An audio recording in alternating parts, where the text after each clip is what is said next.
Chapter 1089. The people in the plaza looked at each other in dismay. Fatso's words could be said to be a blatant mockery. But they couldn't figure it out. With Fu Anshan's brain, it was impossible for him not to hear it. But why wasn't he angry? Fatso said, "Manager Fu, I heard that you are looking for my boss?" Fu Anshan endured his anger and nodded. "Yes, please inform him." "I'm sorry. My boss is not free right now." "Also, is this your sincerity? If that's the case, then even if I help you inform him, my boss might not even see you." Fatso teased. "Then, according to brother, what is considered sincerity?" Fu Anshan asked with a smile. "You can still laugh? Has this old fellow been kicked silly by a donkey?" People muttered. Fatso chuckled and bared his teeth. "All right, since you are so modest, I will give you a clear path. Kneel, as long as you kneel here, I am sure that boss will come out to see you sooner or later." Fu Anshan's heart was immediately filled with a monstrous rage. At the same time, the disciples in the plaza were also completely stunned. One had to know. Whether it was Fu Anshan's prestige or status in the Central Divine Kingdom, it was not something that this Fatso could compare to. He actually dared to make him kneel? Even if he had the support of the Mu ancestor, wasn't this a bit too much? Simply put, this was no longer a matter of Fu Anshan's personal dignity, but the face of the entire transaction pavilion. Moreover, Fu Anshan was someone who was about to become the vice pavilion master of the transaction pavilion, so it was impossible for him to do such a thing that would ruin his image. Therefore, in everyone's eyes, Fatso was purely enjoying himself. What? He actually... Suddenly, a cry of surprise sounded, filled with disbelief. Everyone looked at Fu Anshan in unison, only to see that the previously furious Fu Anshan was actually kneeling on the ground. In an instant, everyone was dumbstruck. He actually knelt down. What is he thinking? Doesn't he know that this kneeling will cause his reputation to be ruined? Oh my God! What the hell is he doing? People went crazy. Just what was it that made Fu Anshan kneel down regardless of his dignity? Even the law-enforcing elder who was guarding the teleportation altar widened his eyes in disbelief. That's right. Kneel properly and don't try to play tricks. Otherwise, even if I help you, the boss won't see you. Fatso chuckled and glanced at the disciples in the square proudly. Then, he turned around and left. Today's humiliation, in the future, I will repay it 1,000 times, no, 10,000 times. Fu Anshan lowered his head and clenched his fists tightly. His old eyes were filled with killing intent. Whether or not he met Qin Feiyong, whether or not he would succeed the position of Deputy Pavilion Master, from now on, he would become the laughingstock of the world. It was all because of this one kneel. Longfeng House. "Young Master Mu, please come inside." When Qin Feiyong arrived in front of the door, two workers immediately came forward to greet him. "Where is young Master Hao?" Qin Feiyong asked with a smile. One of the workers said, "Young Master Hao is still at the same place. I'll bring you up." "Okay." Qin Feiyong nodded. Under the guidance of the worker, Qin Feiyong entered a room on the top floor. This room was adjacent to the room of the young lady of the Longfeng House. In the room, apart from young Master Hao, there was also a middle-aged woman. She was the high priest of the divine Python tribe. The worker was very tactful and did not enter the room. He stood outside the door and asked, "Young Master Mu, what would you like to drink?" "No need." Qin Feiyong waved his hand. "Okay, I'll go back to work. If you need anything, call me." After saying that, the worker closed the door and turned to leave. The high priest immediately stood up and looked at Qin Feiyong. Qin Feiyong stretched out his hand and said with a smile, "Senior, let's talk later. Let me have a sip of tea first." With that, Qin Feiyong walked to young Master Hao's side. Young Master Hao immediately poured a cup of tea and handed it to Qin Feiyong. "Too many things have happened today. I'm exhausted." Qin Feiyong sat on the chair, took the teacup, and took a sip. Then he shook his head and sighed. Young Master Hao said, "Then why are you still free to come here?" "I can't help it. Senior High Priest has come personally. If I don't come, wouldn't it seem too rude of me? Isn't that right, Senior?"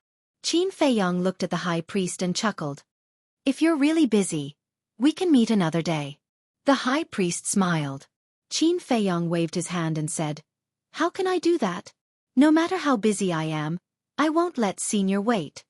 The high priest smiled, but it was a forced smile. Qin Feiyong said, "Senior, tell me now. Why are you looking for me?" The high priest turned to look at young Master Hao. Young Master Hao held the teacup and drank leisurely, pretending not to see anything. Qin Feiyong smiled faintly. "Senior, young Master Hao is not an outsider. If you have something to say, just say it." The high priest hesitated. Bas! Suddenly, the image crystal in young Master Hao's arms rang. Young Master Hao was stunned and took out the image crystal. Bas! A beautiful figure appeared. It was Wang Yu-er. Young Master Hao asked suspiciously, "Sister, what are you doing?" Wang Yu-er said angrily, "Go and ask Ancestor Mu what's going on with Fu Anshan. Why is he kneeling in front of our main pagoda?" "What? Fu Anshan is kneeling in front of the main pagoda?" The high priest was surprised. Young Master Hao was also a little stunned. He looked at Qin Feiyong and said to Wang Yu-er, "He's with me. Ask him yourself." With that, young Master Hao turned the image crystal and faced Qin Feiyong. "He really knelt down?" Qin Feiyong asked in surprise. Wang Yu-er said, "Of course, it's already a big deal." Qin Feiyong's eyes flashed. This old man was really willing to do anything for the position of Deputy Pavilion Master. But thinking about it, it made sense. For the position of Deputy Pavilion Master, Fu Anshan could be said to have done everything. If he failed because of this, even if he died, he would not be able to rest in peace. Qin Feiyong looked at Wang Yu-er and said indifferently, "If he wants to kneel, then kneel. Why are you so angry?" "What about him? It has nothing to do with me." "But he is the steward of the Transaction Pavilion after all, and he is also the successor of the next Deputy Pavilion Master. How can you make him kneel in front of our main pagoda? At that time, how will others talk about you behind your back? How will they talk about our main pagoda? Most importantly, if the Pavilion Master of the Transaction Pavilion finds out about this, he will definitely come looking for trouble with you," Wang Yu-er said. Qin Feiyong stared blankly and asked, "Are you concerned about me?" "Get lost. Who has the time to care about you? In short, hurry up and get rid of Fu Anshan for me. My grandfather and parents have already begun to ask me." After Wang Yu said that, she angrily turned off the image crystal. Wasn't this nonsense? Didn't he have any sense of propriety? Young Master Hao put away the image crystal and asked suspiciously, "Brother Mu, what's going on?" "Fu Anshan and the other 3 stewards banned me, so I went to find the Pavilion Master of the Transaction Pavilion." "I think it should be the Pavilion Master who asked him to come and apologize. But I didn't expect him to be so sincere and actually kneel in front of the main pagoda. I don't know what to say." Qin Feiyong smiled faintly. "What? Even the Pavilion Master of the Transaction Pavilion thinks so highly of him?" The high priest's heart trembled. Who could stop the rise of this man? Ban. Young Master Hao looked suspicious, but the high priest was here, so he couldn't ask. Qin Feiyong looked at the high priest and said with a smile, "Senior, as you can see, I am indeed too busy." "If you have something to say it quickly." "Well..." The high priest hesitated for a moment and gritted his teeth. "Little brother, tell me, what do I have to do to destroy that video?" "Oh, I see." Qin Feiyong came to a realization and said meaningfully, "This video is very valuable. I really can't bear to destroy it. It's better to squash enmity than keep it alive. Besides, we know that we were wrong now. Please be kind and give us a way out."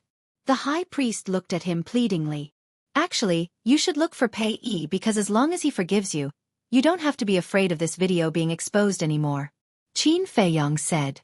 The high priest said, "I have always treated her as my own son. I don't want him to know about this because it will be a huge blow to him." Qin Feiyong sneered. "Then you should have killed him back then." The high priest's expression was extremely ugly. Qin Feiyong waved his hand and said impatiently, "All right, I can destroy this video if you give me a grade 7 pill fire."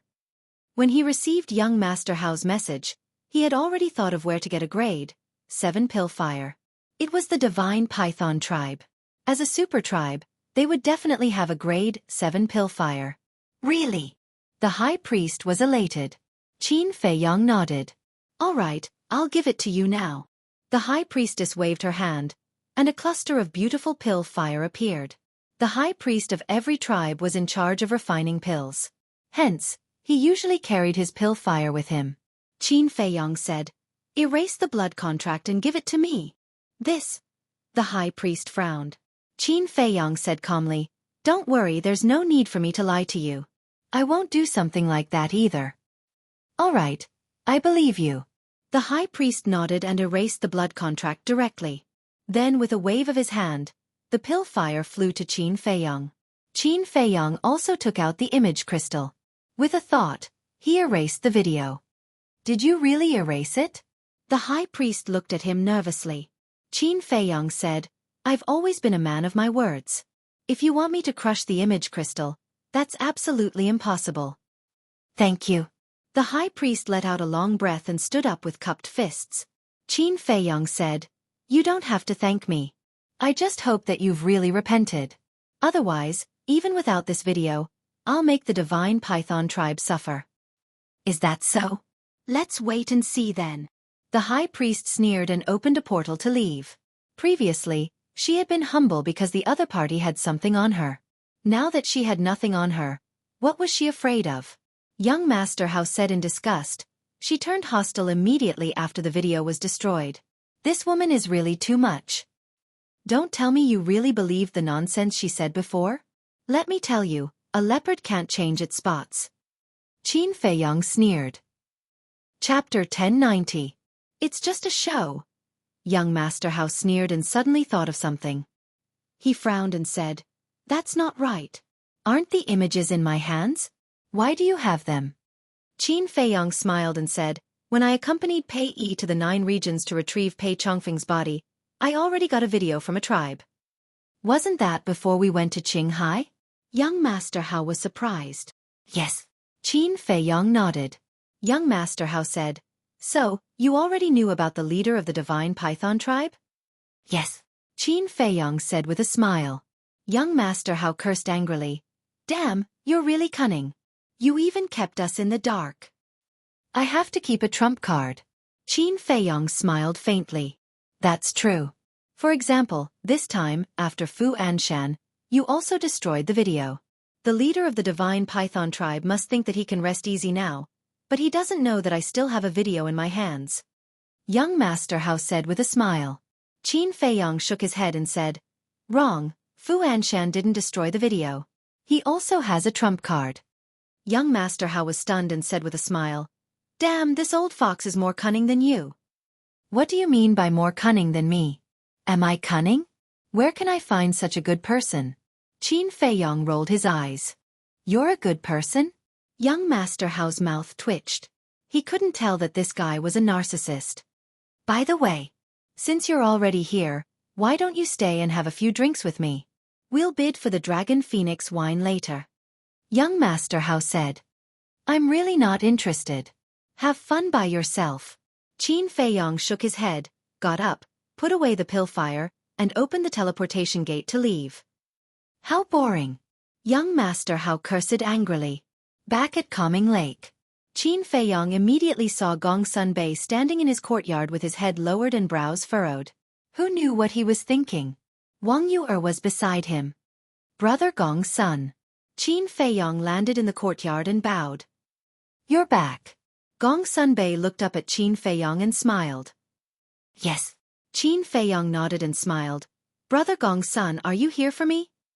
Aren't you spouting nonsense? If not you, who should I look for?" Wang Yu'er rolled her eyes at him. Qin Feiyong smiled embarrassedly and asked, "Brother Gong Sun, why are you looking for me? Isn't it all for Fu Anshan? You made him kneel in front of the main tower. Are you sure it's improper? You should let him go as soon as possible." Gong Sun Bei said. This, Qin Feiyong frowned. Who would have thought that Fu Anshan's kneeling would bring about so much trouble? He pondered for a while. Qin Feiyong smiled and said, "How about this? Let him kneel on the opposite side of the Jingxin Lake." Gong Sun Bei frowned and asked suspiciously, "What kind of grudge do you have with him? Why are you torturing him like this? Just because he sent Fu Han to assassinate you? Isn't this considered a grudge?" Qin Feiyong asked.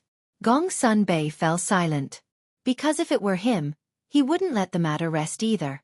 Wang Yuer asked, what about the pavilion master of the trading pavilion? If he comes to blame you, how are you going to explain it? He won't come to blame me. Because he's the one who sent Fu Anshan. Qin Feiyong smiled. No way. Gong Sun Bei and Wang Yuer looked at each other. To tell you the truth. Actually, I've already gone to the pavilion master of the trading pavilion. Qin Feiyong briefly told them about how Fu Anshan and the others blocked him. So that's how it is. Only then did the two of them come to a realization. This old thing really doesn't know what's good for him. We haven't settled the score with him in Qinghai, and now he's stirring up trouble again. It seems that we have to get rid of him as soon as possible. Wang Yuer said in disgust. Qin Feiyong said, then you won't blame me now, right? You didn't make it clear before. If I don't blame you, who should I blame? Wang Yuer glared at Qin Feiyong angrily, looking a little embarrassed. Gong Sun Bei sighed deeply and said, all right then. It's his own fault. Let him kneel on the opposite side of the soothing lake. Also, don't run around during this period. It's best if you stay at the soothing lake. Why? Qin Feiyong and Gong Sun Bei looked at him suspiciously. Because Sir has already ordered to remove the spies that the major factions have placed in our main tower. I'm worried that they'll do something dangerous to you if they're cornered. Gong Sun Bei said. They're finally taking action? Qin Feiyong's eyes flashed slightly and asked, have you found anyone? Gong Sun Bei's eyes flashed coldly as he said confidently, it's basically under my control. After confirming it, we can pull the net. Who are they? Qin Feiyong asked calmly. These people are very powerful. They're basically the law enforcement elders and deacon elders. Even my temple has some. Gong Sun Bei coldly snorted. Qin Feiyong was surprised. No way, they're so arrogant? What about the Mu Jia? As soon as this statement came out, the place inexplicably fell into a dead silence. Whether it was Gong Sun Bei or Wang Yuer, they all looked at Qin Feiyong with a surprised look. It seems that they didn't find Mu Qing's second grandpa. Qin Feiyong secretly muttered. Otherwise, Gong Sun Bei wouldn't show such an expression. Wang Yuer frowned and said, why do you ask? No, I'm just thinking that since the major factions know that they've placed spies in our main tower, then the Mu Jia should also be doing the same. Qin Feiyong said with a smile. Wang Yuer solemnly said, don't talk about this kind of groundless thing in the future. The Mu Jia is not to be trifled with. It seems that she's also quite afraid of the Mu Jia. I know. Qin Feiyong nodded. Gong Sun Bei looked at Qin Feiyong and smiled. Well, you guys talk, I'll go first. By the way, when the little brother comes back, you should also tell him about this. Okay. The two nodded. After Gong Sun Bei opened the portal and left, Qin Feiyong looked at Wang Yuer and frowned. Are you so afraid of the Mu Jia? Wang Yuer said. The Mu Jia is an existence that can't be provoked. No one knows how deep their background is. Qin Feiyong's heart moved. It seems that Wang Yuer knows the Mu Jia quite well. He asked, do you know where the Mu Jia's nest is? I don't know. Even if I know, I won't tell you. Wang Yuer coldly snorted and turned away. After being together for so long, she knows what kind of person Qin Feiyong is. He's a lawless person. If she told him, he would definitely go and provoke the Mu Jia. Qin Feiyong couldn't help but feel disappointed. How could the Mu Jia hide so deep? Back in the attic, he took out the image crystal and sent a message to Fatso. Soon, Fatso's shadow appeared.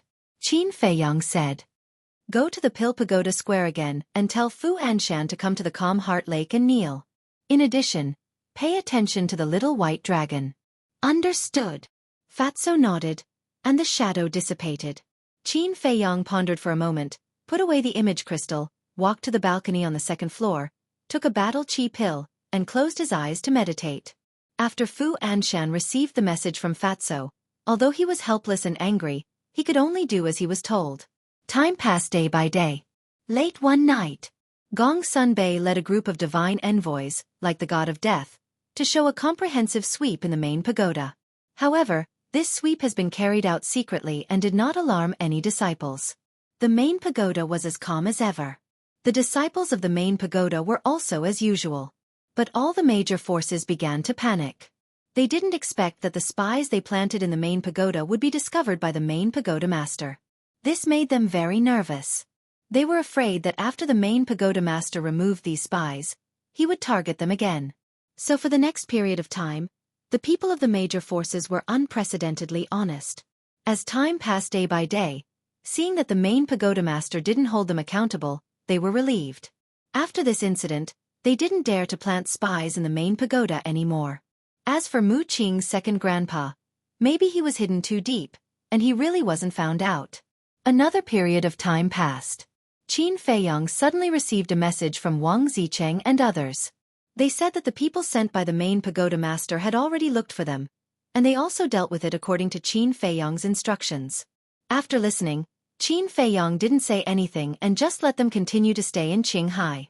In the blink of an eye, more than 2 months passed. Boom! Early in the morning. Calm Heart Lake. A powerful saint aura suddenly erupted. Qin Feiyang, who was sitting cross-legged on the balcony on the second floor, suddenly opened his eyes. 2 bright beams of light burst out from his eyes. That's right. He had already stepped into the 4-star battle saint realm. And his mental strength had also increased by another level. Now, it was already at level 23. I'm getting closer and closer to the battle saint realm. Before the opening of the miracle, I can already step into the 1-star battle saint realm. Qin Feiyang muttered and let out a long breath. Then, he withdrew his saint aura and took out the image crystal. After a while, Fatso's shadow appeared. Qin Feiyang asked, "Have you seen Little White Dragon during this period of time?" "Yes. Some time ago, Li Yan went to look for it. Although she didn't let Fat Lord follow her, Fat Lord secretly followed her." Fatso smiled slyly. Qin Feiyang's eyes lit up and asked, "Where did you find it?" Fatso said, "In a small valley near the sword tip." Qin Feiyang rubbed his head. It seemed that Little White Dragon's whereabouts were really unpredictable. And with Li Yan around, there was no way he could do anything to Little White Dragon.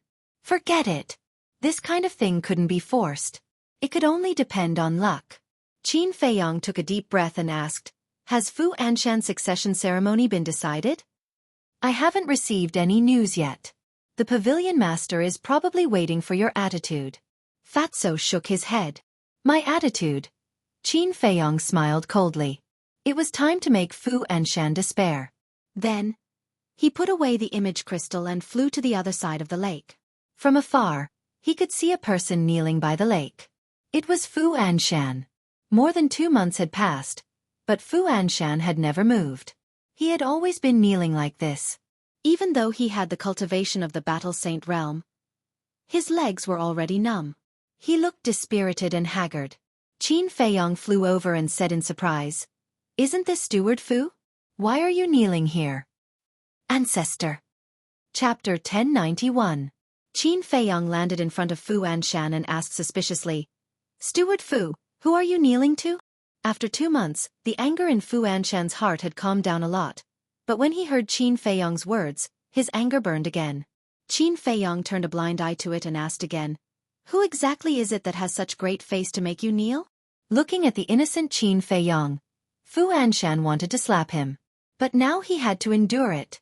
It had been more than 2 months, but the pavilion master had not announced the exact time when he would succeed the position of deputy pavilion master. Obviously, the pavilion master was waiting for the result. In other words, if he could not get the forgiveness of the person in front of him, then it was almost impossible for him to succeed the position of deputy pavilion master. "Brother Mu, I've already fallen to this point. Can you stop teasing me? I know, it was all my fault in the past. I'll kowtow to you and apologize. I just hope that you can forgive me." Fu Anshan begged and kowtowed, banging his head. "Looking at you now, you're really pitiful. But have you ever heard of a saying? A pitiful person must have something hateful." Qin Feiyang said. Yes, I was blind and overestimated myself to provoke you. But now I've repented, what else do you want? As the saying goes, it's better to squash enmity than keep it alive. I've been kneeling here for 2 months. Isn't that sincere enough? Brother Mu, can you be magnanimous and give me a way out? If you really can't, just treat me as a dog that bites people and don't bother with me, okay? Fu Anshan raised his head and looked at Qin Feiyong pitifully with tears in his eyes. Qin Feiyong furrowed his brows and hesitated. Fu Anshan was also extremely nervous. Sigh. After a long time, Qin Feiyong let out a long sigh and said, "Fine. Since you're so sincere, I won't bicker with you." "Really?" Fu Anshan looked at him in surprise. Qin Feiyong said, "I always mean what I say." "Thank you, Brother Mu. This old man will never forget Brother Mu's great kindness today. I will definitely repay you in the future." Fu Anshan hurriedly stood up and cupped his hands, but his eyes were filled with a cold light. Qin Feiyong secretly sneered and waved his hand. "Go do your thing." "Thank you, Brother Mu. This old man will take his leave." After Fu Anshan finished speaking, he couldn't wait to open the portal and leave. That afternoon, an explosive piece of news spread throughout the Divine City. The pavilion master of the trading pavilion personally announced that Fu Anshan's succession ceremony would be held at the central square of North City tomorrow morning. For a moment, the clouds moved in all directions. The leaders of all the super tribes immediately began to prepare gifts for the celebration tomorrow morning. No matter what Fu Anshan had experienced in the past 2 months, he was about to become the deputy pavilion master of the transaction pavilion, so he had to curry favor with him. Calm Heart Lake. Qin Feiyong and Wang Yu sat in Young Master Hao's courtyard, the three of them drinking tea while chatting and laughing. Young Master Hao laughed. "Fu Anshan must be laughing right now." Wang Yu said, "It wasn't easy for him to get to this point, how can he not laugh? But tomorrow, he won't be able to laugh anymore." "Ha! Tomorrow is the time for him to cry." Young Master Hao laughed. "It's so lively." Suddenly, Fatso appeared out of thin air and sneaked over. Hey, this is the Calm Heart Lake. How can you barge in without permission?" Young Master Hao said unhappily. "TSK." Fatso raised his middle finger in disdain, took out 3 golden invitation cards from his bosom, threw them in front of Qin Feiyong and the other 2, and said, "This is what Fu Anshan asked me to give to you. He also said that you must attend his ceremony tomorrow." Young Master Hao grabbed an invitation card, looked at it carefully, and grinned. "Even if he didn't invite us, we would still go." Late at night, Qin Feiyong stood alone on the balcony, looking at the waning moon in the sky, his eyes flickering. He was hesitating. Should he tell Pei Yi the truth? Although Pei Yi would still find out tomorrow, telling Pei Yi now could let him be mentally prepared, otherwise, he would definitely go crazy. Buzz! Suddenly, the image crystal in his bosom rang. "It's his business whether he can take this blow or not. Why should I worry so much? What I want to do is just tell him the truth." After a moment of silence, Qin Feiyong muttered to himself, no longer dwelling on this issue, retracted his gaze, and took out the image crystal. Buzz! Fatso's shadow appeared. "What's wrong?" Qin Feiyong asked. Fatso said, "Pei Yi is looking for you." What a coincidence. Qin Feiyong was slightly stunned and said with a smile, "I just wanted to tell him the truth. Where is he now?" Fatso said, "Come to my place first." Qin Feiyong nodded, put away the image crystal, and opened the portal, appearing in Fatso's cave in the next moment. Fatso immediately took out a letter and handed it to Qin Feiyong. "What is it?" Qin Feiyong was bewildered. Fatso said, "This is from Pei Yi." "Why is he writing me a letter?" Qin Feiyong frowned, took the letter, and opened it. There were only 6 words in the letter. "See you at Black Cloud Valley at dawn." There was a signature at the bottom. Pei Yi. What's going on? Qin Feiyong looked up at Fatso in bewilderment. They were both in the main pagoda and could meet any time, anywhere. Why did he have to be so mysterious? Fatso said, "I don't know either because I've never seen him before." Qin Feiyong asked, "Then where did this letter come from? Didn't I go to deliver the invitation to you this morning?" "After delivering the invitation, I went to Li Yan's place and just came back. When I entered the cave, I saw this letter on the futon." Fatso pointed to the futon next to him. Qin Feiyong looked at the futon, then looked at the letter and frowned. "Don't tell me he already knows?" Fatso said, "You mean he might already know the cause of Pei Chongfeng's death?" Qin Feiyong said, "Otherwise, why would he ask us to go outside the city?" "That makes sense." Fatso nodded thoughtfully and asked, "Do you want me to go with you?" "That's not necessary. You continue to look after Li Yan. He will be back tomorrow. Don't let anything happen tonight. Qin Feiyong said. Okay. Fatso nodded. Qin Feiyong asked, do you know where Black Cloud Valley is? I know. Some time ago, I accompanied Li Yan to a lot of places, including Black Cloud Valley. It's foggy all year round, but the scenery is not bad. Fatso chuckled. A walk. Qin Feiyong was stunned and looked at Fatso meaningfully. What's with that look? Fat Lord, let me tell you, Fat Lord and Li Yan are pure revolutionary friends. Don't let your imagination run wild. Fatty felt a little guilty under her stare. Is that really the case? Qin Feiyong said playfully. Of course, what else do you think it is? Fatso rolled his eyes and waved his hand to open a portal to Black Cloud Valley, urging, Go, don't think about it here. Qin Feiyong said, actually, Li Yan is not bad, the most important thing is, she is the one chosen by Little White Dragon if you. But before he finished, Fatso flew into a rage, ran behind Qin Feiyong, and pushed Qin Feiyong into the portal. What a gossip. Staring at Qin Feiyong's disappearing back, Fatso looked up and smiled foolishly for a while, then turned around and hurried away. At the same time, Qin Feiyong appeared out of thin air in the sky above a valley that was filled with mist. In the night sky, the waning moon emitted a faint moonlight, making everything look hazy and blurry. The entire valley was dead silent. This damn Fatso has good luck with women. Qin Feiyong shook his head in amusement and glanced down at the valley below. Brother Mu, I'm here. A familiar voice came from the valley. It was Pei Yi. Qin Feiyong looked over and saw Pei Yi standing in the middle of the valley with his hands behind his back and a faint smile on his face. Whoosh! Qin Feiyong entered the valley and landed beside Pei Yi, smiling faintly. You didn't ask me out so late at night to admire the scenery, did you? I'm not in the mood to admire the scenery. Pei Yi shook his head with a bitter smile and said, Brother Mu, let me ask you a question. What is it? Qin Feiyong looked at him in confusion.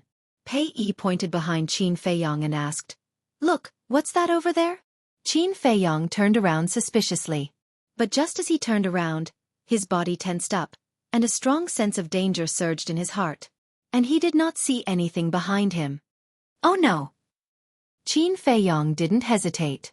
He immediately took a step forward and dodged to the side. However, it was too late. Pei Yi, who was behind him, grabbed a shiny dagger and stabbed it into Qin Feiyong's lower abdomen at lightning speed. Qin Feiyong was immediately overwhelmed by the excruciating pain. However, Qin Feiyong had experienced all kinds of pain. This bit of pain was nothing to him. Before his cultivation disappeared completely, he slapped Pei Yi's chest with his palm. However, Pei Yi did not move at all. Instead, his arm was numb from the impact. How is this possible? Qin Feiyong turned pale with fright. Although his sea of qi was broken and the power of this palm was less than 1/10 of his peak state, he was now a 4-star battle sage while Pei Yi was only a 9-star battle grandmaster. Even 1/10 of his power was enough to seriously injure Pei Yi. At the same time, Pei Yi looked down at the chest that Qin Feiyong had hit with a sneer and pulled out the dagger. Qin Feiyong immediately knelt on the ground weakly and blood spurted out from his wound. His cultivation had also been completely destroyed. Pei Yi looked at Qin Feiyong with a grin and said, You didn't expect this, did you? Qin Feiyong turned around with great effort and stared at Pei Yi. Why? You still have the cheek to ask me why.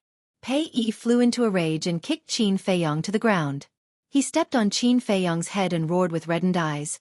I just want a way out. Why won't you let me go? Why? A way out? Why won't you let you go? Qin Feiyong frowned and said, What are you talking about? It could be said that he and Pei Yi had always gotten along well and had never had any conflicts. Why would he suddenly say such strange things?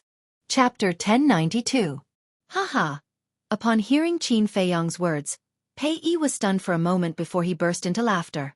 Of course, Qin Feiyong wasn't really afraid of Pei Yi. With the ancient castle in hand, Pei Yi wouldn't be able to kill him even if his cultivation was crippled. What he wanted to know was, why did Pei Yi plot against him? All of a sudden, Pei Yi stopped laughing and retracted his foot from Qin Feiyong's head.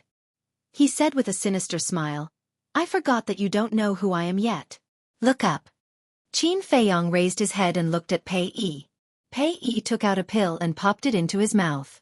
Immediately, Pei Yi's face and figure began to change rapidly. Not long after, a burly man with short black hair, strong muscles, and a height of 2 meters appeared in Qin Feiyong's line of sight. "It's you." Qin Feiyong's eyes were full of disbelief. That's right. This man was Chu Xian's father, the leader of the Heavenly Spiral tribe. But wasn't this man expelled from the Central Divine Kingdom? Why was he here? Haha. Are you surprised? A man who has been expelled from the Central Divine Kingdom actually appeared in front of you now. The leader of the Heavenly Spiral tribe laughed. Qin Feiyong's face was gloomy. He knew that Pei Yi wouldn't plot against him. It turned out that this man was impersonating him. The leader of the Heavenly Spiral tribe glared at him with resentment and said, "You made Mr. Hao expel the Heavenly Spiral tribe from the Central Divine Kingdom just because of a small matter. How can you be so ruthless?" Qin Feiyong slowly stood up and sternly said, "Your daughter deceived my brother, took advantage of his feelings, and toyed with him in the palm of her hand. Is this still a small matter? Who told you to get up? Get down." The Heavenly Spiral tribe's chief revealed an ominous glint in his eyes and sent Qin Feiyong flying with another kick. Qin Feiyong spat out a mouthful of blood and fell heavily to the ground. It's actually purple blood? The Heavenly Spiral tribe's chief hadn't noticed it before, but when he saw the purple gold dragon blood spurting out of Qin Feiyong's mouth, his face was filled with bewilderment. Qin Feiyong stood up again, killing intent surging in the depths of his eyes. He asked, "Where's Chu Xian? Are they still in the Central Divine Kingdom?" "She went to the first zone. But when she died, she was in so much pain. My heart ached when I saw her. I can't accept this. I'll make you pay." Thus, I had a clan elder disguise himself as me and follow everyone to the first region. This way, everyone will think that I went to the first district as well, but I didn't. I'll stay and take revenge on you. Even my daughter doesn't know about this. After that, I snuck into the Divine City and kept looking for an opportunity. However, you didn't appear even after a long time, leaving me with no chance. But a few days ago, I met someone who taught me a way. The way is to pretend to be Pei Yi and ask you out. Because you're close to Pei Yi, as long as he asks you out, you'll definitely come out and you won't be guarded at all. The Heavenly Spiral tribe's chief sneered. There's someone behind this? Qin Feiyong's heart skipped a beat. He asked, "Who taught you?" "Me." A murderous voice rang out, followed by a middle-aged man in black robes who walked out from behind a rock not far away. Qin Feiyong looked up, his eyes as gloomy as water. He said, "So it's you, chief of the Divine Python tribe?" "Yes, it's me. Do you think it's that easy to take away my wife's 7th grade pill fire?"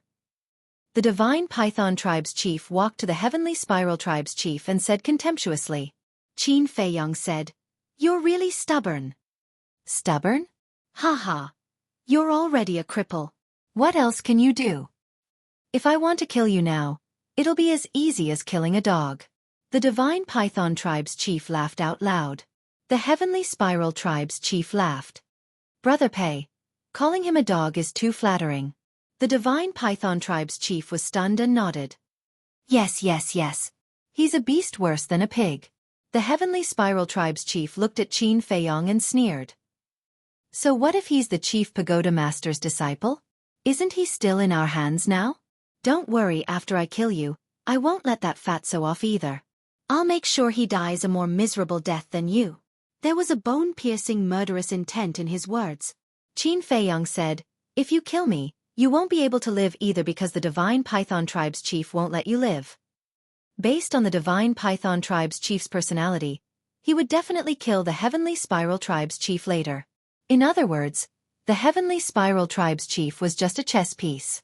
As long as he died, this chess piece would lose its value. The Divine Python tribe's chief's pupils constricted. He turned to look at the Heavenly Spiral tribe's chief and said with a smile, "Brother Chu, do you believe me?" "Of course not. Brother Pei is so open and above board. How could he be that kind of person?" The Heavenly Spiral tribe's chief said. "Open and above board?" Qin Feiyong shook his head and sneered. "What a naive person." The Divine Python tribe's chief said again, "If that's the case, what are you waiting for? Get rid of him quickly and get rid of that disgusting feeling in your heart." It's too boring to get rid of him so quickly. I want to torture him to my heart's content and make him wish he was dead. The Heavenly Spiral Tribe's chief laughed sinisterly. He turned around and walked toward Qin Feiyong step by step like a demon from hell. Torture me? You're thinking too much. And you, surnamed Pei, you'll know the consequences of provoking me very soon. Qin Feiyong glanced at the two of them in disdain. With a thought, he disappeared in front of their eyes. When they heard Qin Feiyong's words, the two of them wanted to continue mocking him. However, when they suddenly saw Qin Feiyong disappear, their expressions changed drastically. Where did he go? The two of them scanned their surroundings and their eyes were filled with shock.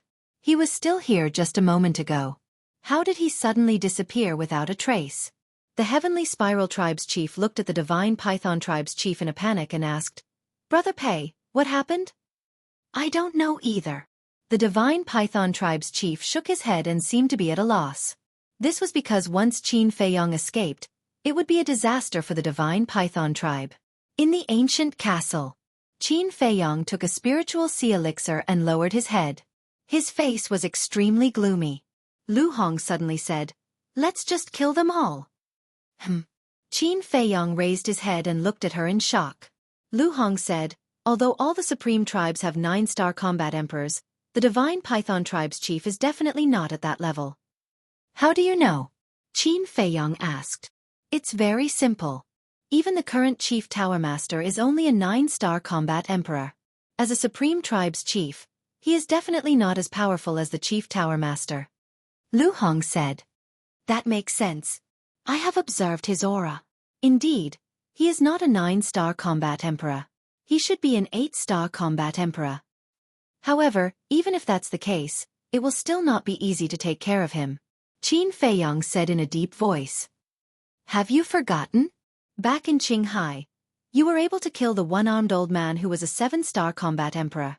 Now that you have broken through to a 4-star combat saint and activated the kill formula, you can definitely kill this 8-star combat emperor. The two-winged snow eagle said. That's right.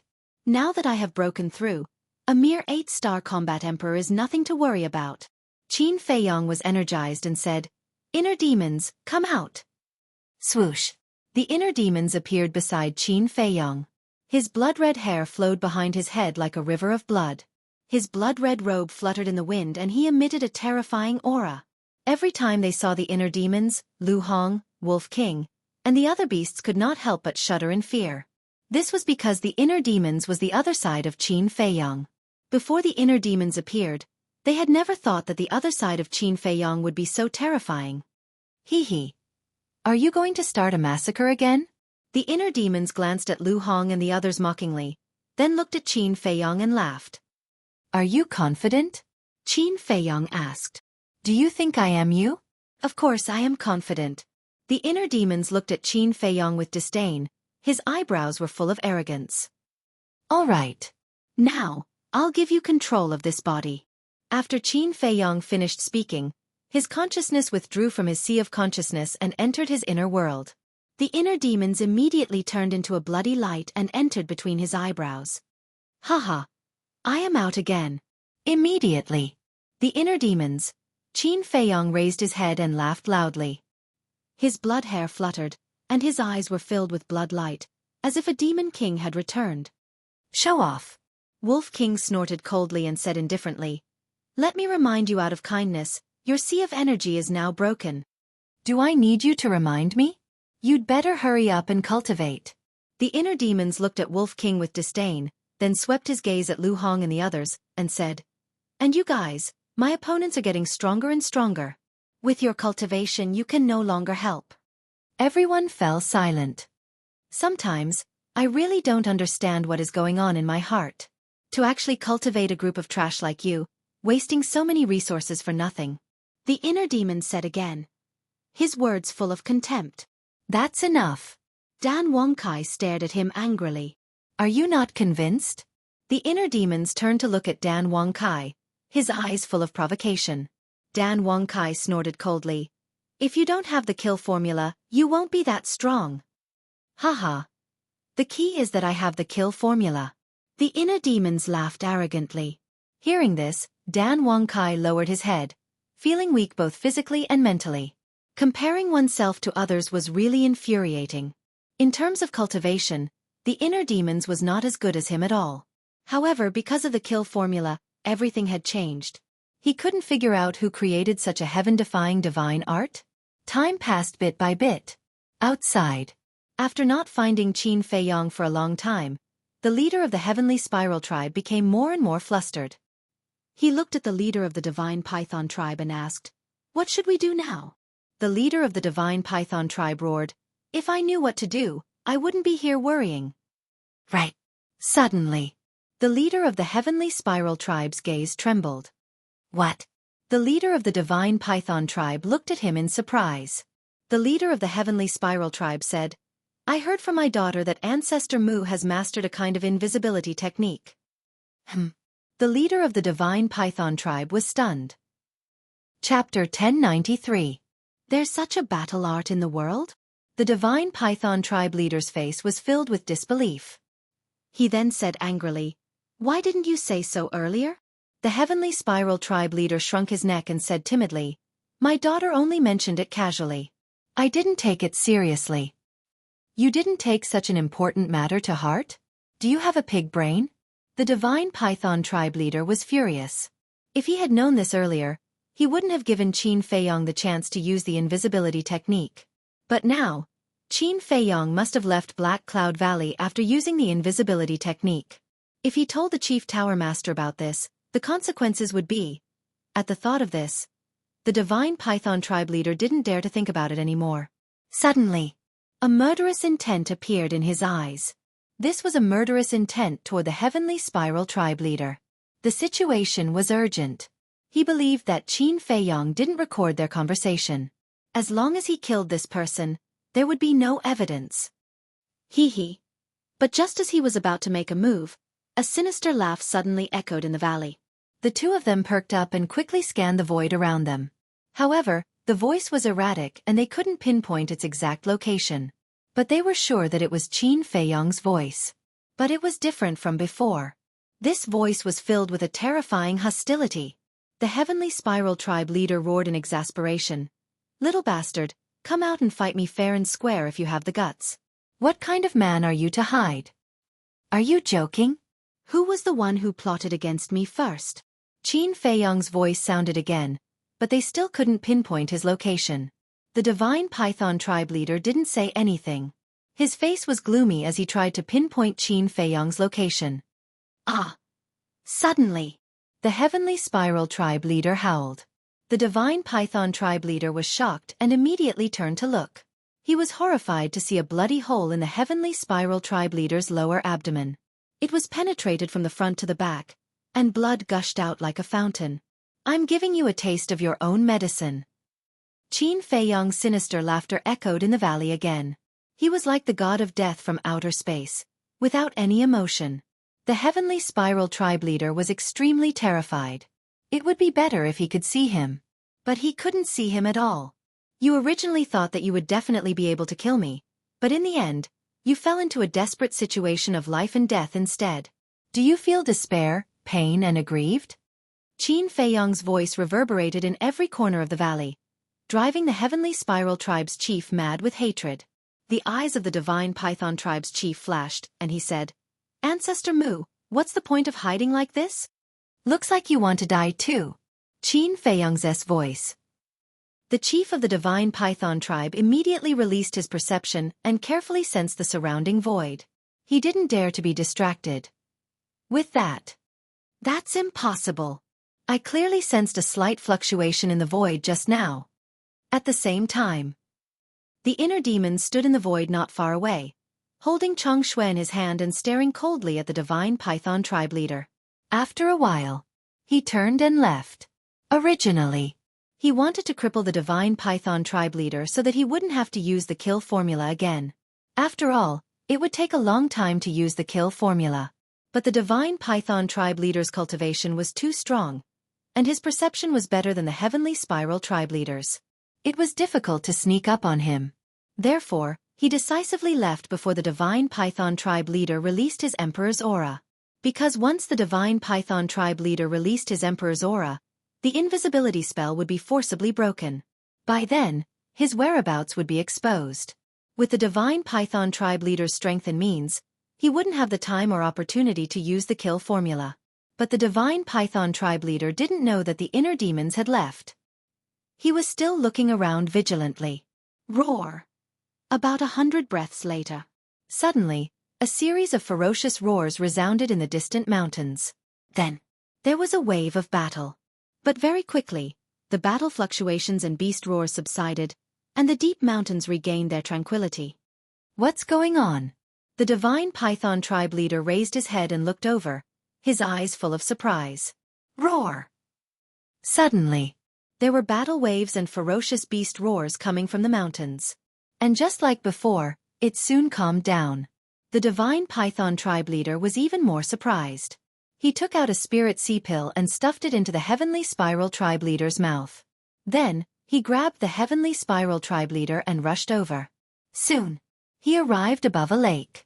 The lake was torn apart, and the nearby forest was also in ruins. What the hell happened? The two of them scanned the lake, their faces full of horror. They saw hundreds of ferocious beast corpses floating on the water. These ferocious beasts had just died not long ago, and there was still a trace of aura left. Judging from the aura, they were all sacred beasts. But without exception, their blood had been sucked dry. They were like dried corpses. It was a ghastly sight. Could it be Ancestor Mu? The Heavenly Spiral tribe leader swallowed his saliva. In this area, other than us, there's only him. Who else could it be? But what does he want to do? The Divine Python tribe leader's eyes were hazy, as if something terrible was about to happen. Roar!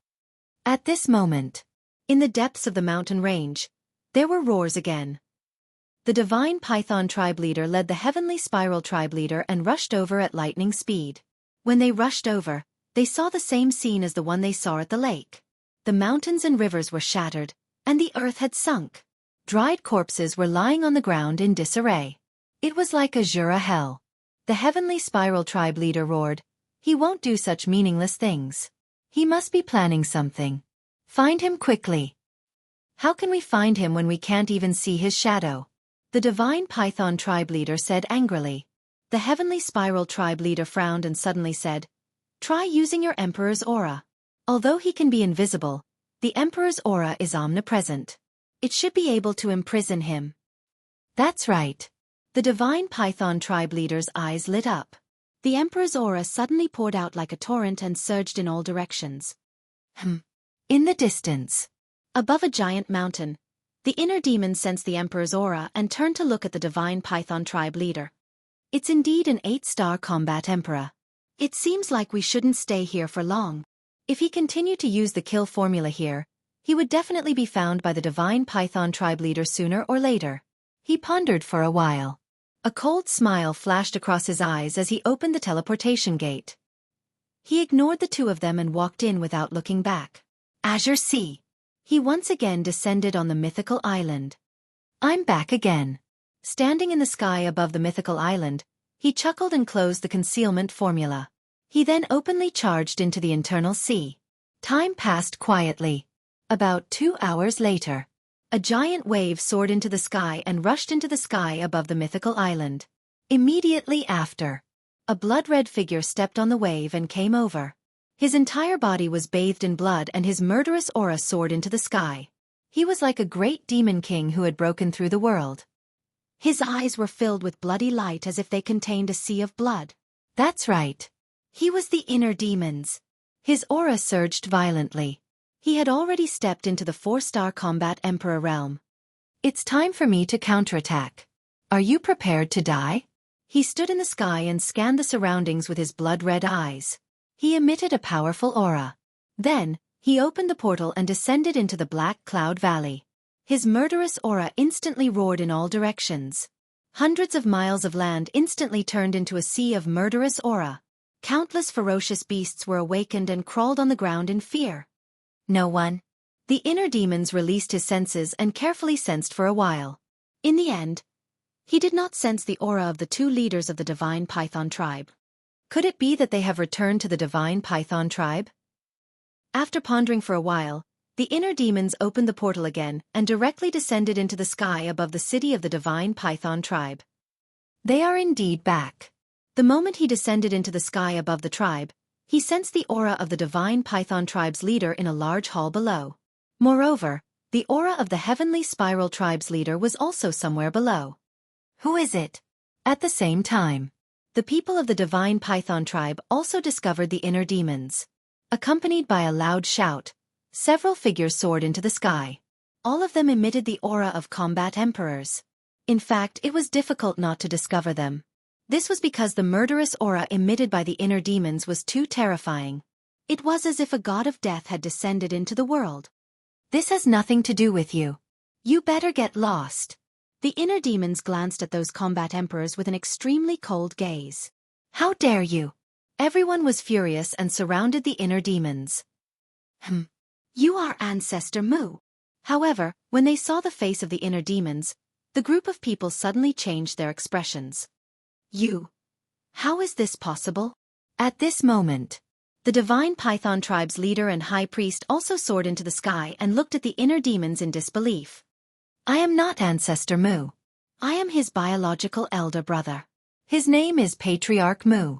You can affectionately call me Patriarch. The inner demons said arrogantly. Ancestor Mu's biological elder brother? The people of the divine python tribe were extremely surprised. The spies we planted in the main pagoda in the past did indeed say that Ancestor Mu has such a biological elder brother. It is said that he even snatched the 7th grade alchemy fire in Qinghai. The main pagoda master is also very interested in this person. Pei Qin should have died in his hands. The high priest sized up the inner demons and secretly sent a voice transmission to the divine python tribe's leader. The divine python tribe's leader nodded. Since the high priest knew, of course, he knew as well. The high priest frowned again and said suspiciously, "But that's not right. Why would he suddenly come to our divine python tribe? Don't tell me you went to provoke Ancestor Mu again?" The divine python tribe's leader's eyes darkened. The inner demons glanced at everyone and looked at the divine python tribe's leader. He said playfully, "Not long ago, my brother sent me a message saying that someone wanted to assassinate him. So I came to see who has the guts to do so. He is the main pagoda master's disciple. Who dares to assassinate him?" The divine python tribe's leader said expressionlessly. "You are going back on your word so soon? But it is all within my expectations." The inner demons smirked and grabbed in the air. One of the halls below shattered and a burly man was forcibly dragged up. It was the heavenly spiral tribe's leader. Chapter 1094. Isn't he the leader of the heavenly spiral tribe? I remember that he was exiled to the first district more than 2 months ago. Why is he in our tribe? Seeing the leader of the heavenly spiral tribe, the group of combat emperors surrounding the inner demons were confused. But the high priestess' face was slightly gloomy. Because when she saw the leader of the heavenly spiral tribe, she had a rough idea. The high priestess looked at the inner demons and said telepathically, "Brother Mu, let's find a place where no one is around to talk." Sure. The inner demons nodded without hesitation. He did not want to start a massacre in the divine python tribe. After all, there were a group of kind old people and children in this tribe. The only people who deserved to die were the high priestess and the leader. The high priestess smiled and looked at the people around her. "Everyone, this is a misunderstanding. We will take care of it. You don't have to worry." Misunderstanding? The group frowned. "Let's go." The high priestess did not explain further. She opened a portal and said to the leader of the divine python tribe. The leader of the divine python tribe's eyes flashed with murderous intent as he strode in. The inner demons smiled coldly, grabbed the leader of the heavenly spiral tribe, and entered the portal. As the inner demons, he was especially sensitive to murderous intent. Therefore, even though the leader of the divine python tribe hid it well, he had already seen through it. "Don't worry. When we come back, we will give you a satisfactory explanation." The high priestess smiled and said to the people around her. Then, she turned around and entered the portal. The night was as dark as ink. In the sky above a mountain, the leader of the divine python tribe was the first to appear. The murderous intent in his eyes was no longer concealed. The next moment, the inner demons also appeared. The leader of the divine python tribe suddenly turned around and grabbed the inner demon's head with his big hand like an eagle's claw. Hee hee. But the inner demons was not surprised at all. He smiled sinisterly, grabbed the leader of the heavenly spiral tribe, and retreated at lightning speed. Want to leave? It's too late now. The leader of the divine python tribe sneered. His emperor's aura like a torrent rushed toward the inner demons. At this moment, the high priest also appeared. Seeing this, her expression changed slightly. She quickly stood in front of the godly python tribe's leader and shouted angrily, "When are you going to stop being wrong?" The chief of the divine python tribe shouted, "Do you think he will let us go?" Scram. The high priest sighed and said, "Can you stop being so stubborn? Let me talk to him." "There's nothing to talk about." The chief of the divine python tribe roared and pushed the high priest away. He looked at the inner demons and said, "As long as we capture you, your brother will walk right into our trap." Boom. After saying this, his aura completely erupted. He took a step forward and charged toward the inner demons, Qin Fei Yang, with monstrous imperial might. "That good-for-nothing younger brother of mine is not as kind as you described him to be. Even if you were to kill me, I reckon that you would not even frown. However, I'm afraid you don't have the ability to kill me." The inner demons crippled the leader of the heavenly spiral tribe with a single palm strike and threw him into the castle. Then they charged towards the leader of the divine python tribe. The leader of the heavenly spiral tribe still had some value, so he couldn't kill him. Seeing the leader of the heavenly spiral tribe disappear into thin air, a hint of doubt flashed across the high priest's eyes. "A mere 4-star combat emperor dares to challenge me? You're overestimating yourself." The leader of the divine python tribe laughed disdainfully. As he approached, his battle aura surged and he threw a punch at the inner demons. "So what if you're an 8-star combat emperor? I don't even need 10 moves to make you kneel and beg for mercy. This is the first move." The inner demons laughed arrogantly and activated the battle character art. A shocking battle intent rushed out of his body and he threw a punch. At this moment, he was like the combination of the god of war and the god of death, shocking the entire void. Boom. The two fists collided and the inner demons was immediately sent flying. The skin on his arm was lacerated, but with the protection of the battle character art, it wasn't fatal. What? When the chief of the divine python tribe saw this, his eyes widened in disbelief. One had to know. He was an 8-star combat emperor and his opponent was only a 4-star combat emperor. There was a difference of 4 small realms between them. It could be said that he had an absolute advantage in terms of cultivation. Moreover, he had used his battle aura and all of his strength in this punch. How was it that he didn't kill this person? Could it be that he was hiding his cultivation? However, he didn't know that the battle character art not only gave Qin Fei Yang half an immortal body, but it could also dissipate half of the force. In other words, the inner demons had only endured half of the force from the previous punch. The remaining half had been dissipated by the battle character art. The strength of an 8-star combat emperor is only Ozo. I'm not in the mood to play with you. Quickly show me your true strength. Otherwise, you won't have a chance. The inner demons laughed arrogantly. He stood firmly in the void and a mighty dragon's aura exuded from his body. What? Dragon's aura? The leader of the divine python tribe was shocked once again. How could a human emit dragon's aura? Why is his blood purplish gold? The high priest was surprised. The inner demons ignored him. He quickly formed a seal with his hands and a palm-sized divine dragon seal appeared in the sky. The purplish gold dragon's aura circled around the seal. Divine light shone brightly and illuminated the night sky as if it was daytime. Be careful. The high priest's expression changed. What was that? The aura that it emitted made even her feel an inexplicable fear. It's just a bluff. What's there to be afraid of? The leader of the divine python tribe was disdainful. No matter how heaven-defying his techniques were, he was only a 4-star combat emperor. What could he do? He reached out with his hand, and his battle chi roared in the sky. A giant hand was condensed, and it covered the sky and the moon. It released a world-destroying might. Kill. Following his low roar, the giant hand shook in the void. With a deafening sound of wind and thunder, it pressed down on the divine dragon seal. A bluff? This is the second move. The inner demons grinned. The divine dragon seal expanded in the wind and became a giant divine seal in the blink of an eye. It was like a towering mountain that soared into the sky and collided with the giant hand. Rumble! Accompanied by an earth-shattering boom, the two of them exploded in the sky like fireworks, dazzling the eyes. At the same time, the two of them spat out mouthfuls of blood and retreated. Their faces were pale. This is impossible. Both of us used perfect-grade combat arts. How could he tie with me? The leader of the divine python tribe was shocked. His previous disdain was swept away. He did not expect this person to be so powerful. The inner demons looked at him with disdain and said, "When we were in Qinghai, Peiqin, Wukai, Tanjing, and the others joined forces. They could not defeat me, let alone you. They were killed by you." The leader of the divine python tribe's face darkened. Yes. A bunch of idiots who overestimated their abilities. They deserved to die. The inner demon sneered. An even more terrifying aura than before rushed out of his body. It was as if a god was awakening. This aura alone caused the mountains and rivers within a few hundred miles to collapse. The void distorted violently as if the end of the world had arrived. What's this?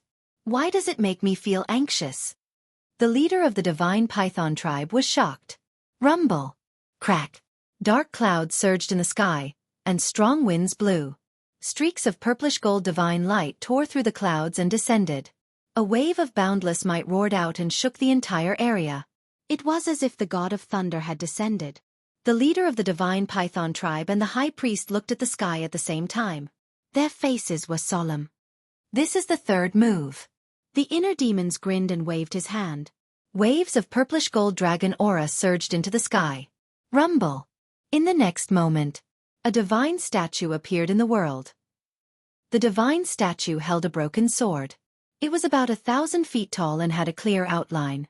Its entire body emitted a purplish-gold glow. From afar, it looked like a divine king had returned, releasing a mighty divine aura. Why does this divine statue look so familiar? The high priest was extremely surprised. Are you ready? The inner demons rose into the sky and landed in front of the divine statue. His blood-red hair and clothes fluttered. He was like a king looking down at the leader of the divine python tribe. The leader of the divine python tribe was shocked. In his eyes, the inner demons, Qin Feiyong, was like a god that had returned. He could not help but want to worship him. What am I thinking? I am the leader of the divine python tribe. How can I be afraid of a mere 4-star combat emperor? The leader of the divine python tribe shook his head frantically.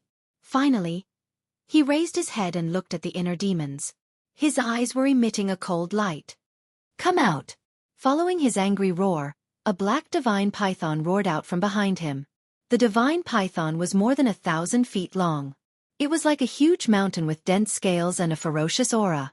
This was his battle soul. Little bastard, prepare to die. Innate superpower, light of destruction. The leader of the divine python tribe roared. The black divine python swayed its huge body and turned in the sky. A black light beam shot out from between its eyebrows. It was like a sharp arrow that carried a shocking sharpness.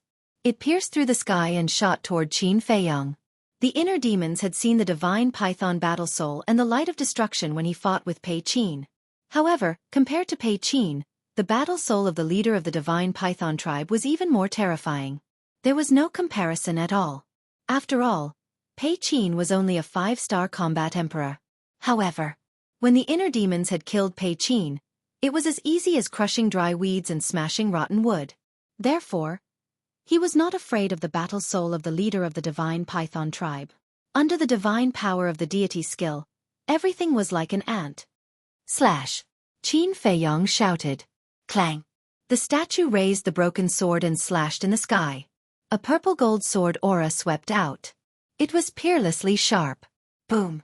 Crack! In a flash, the sword aura and the light beam met in the sky. In an instant, a destructive wave of air surged out in all directions like an avalanche. Within 1,000 miles, the mountains collapsed and the earth cracked. Magma erupted. Even the void was about to be torn apart. Countless ferocious beasts were affected and were smashed into pieces. The leader of the divine python tribe spat out blood as if he had been hit hard. His face was pale. Waves of shock surged in his heart. What kind of battle art was this? How could it be comparable to his innate superpower? However, in the next moment, something that was even more unacceptable to him happened. In the sky, the sword aura and the dark light were in a stalemate. After a few breaths, the dark light suddenly dissipated. Obviously, it was no match for him.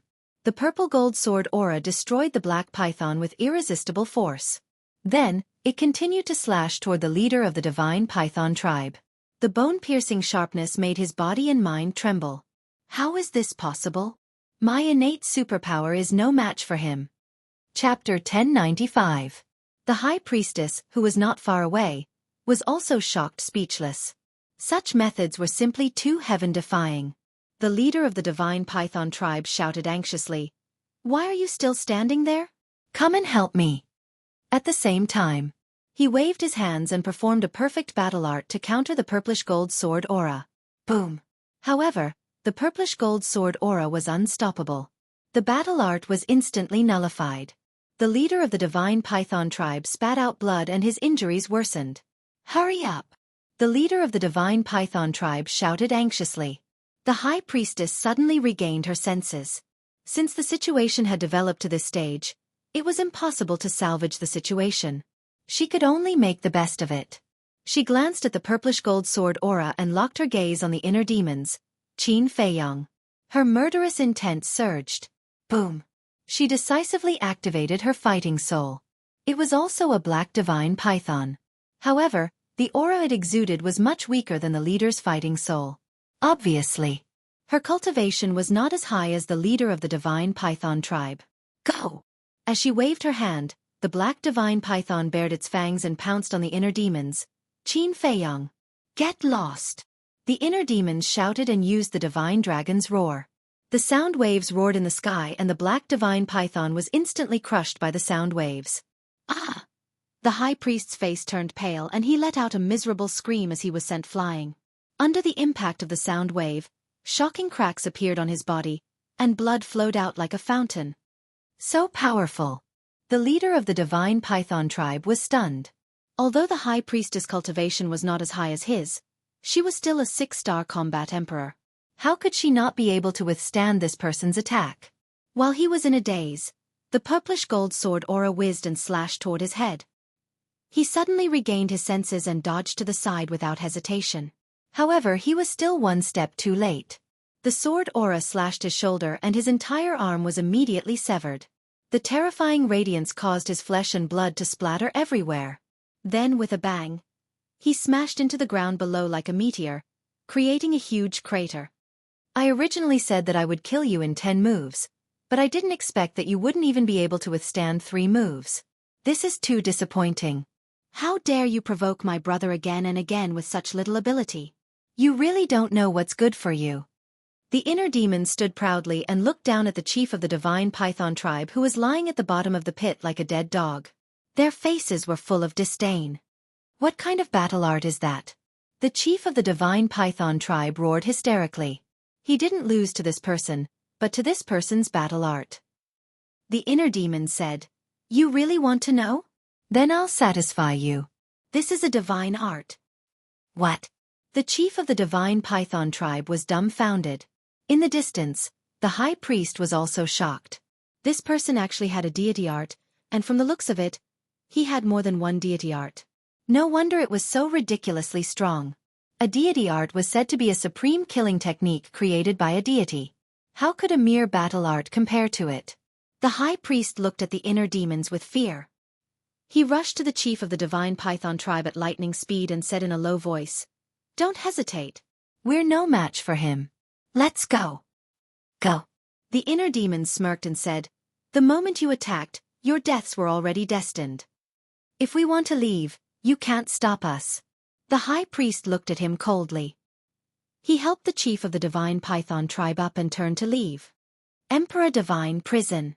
Roar. Boom.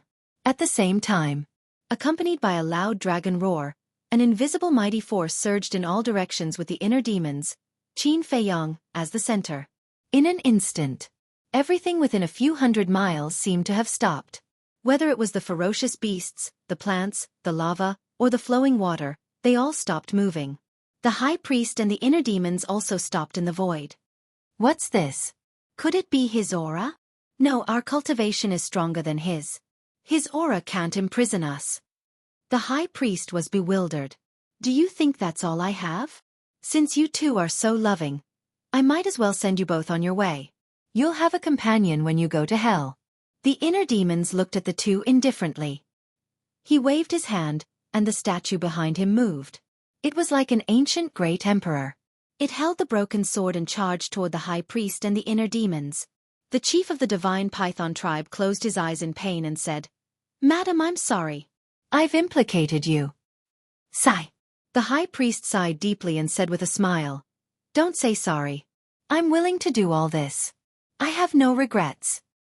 Madam. The chief of the divine python tribe was full of self-blame. "Don't say anything. I'll fight for a chance for you. You must try your best to survive. Don't think about avenging me. Find a place where no one knows you and live the rest of your life peacefully." The high priest said with a smile, looking a little sad. "Madam, what are you doing?" The chief of the divine python tribe panicked. The high priest did not answer. A destructive aura rushed out of her body and broke through the restraints of the Emperor Divine prison. Self-destruct? The inner demons raised an eyebrow and began to retreat decisively. "Madam, don't!" The chief of the divine python tribe shouted anxiously. "This is all I can do. Don't let me down. Don't hesitate. Go!" The high priest sent the chief of the divine python tribe flying with a palm strike. Then, with a loud roar, she charged toward the Emperor Divine statue without hesitation. "Don't!" The chief of the divine python tribe screamed in despair and sorrow. "Goodbye." The high priest looked back and smiled. Her slender body crashed into the Emperor Divine statue, and a loud bang exploded between heaven and earth.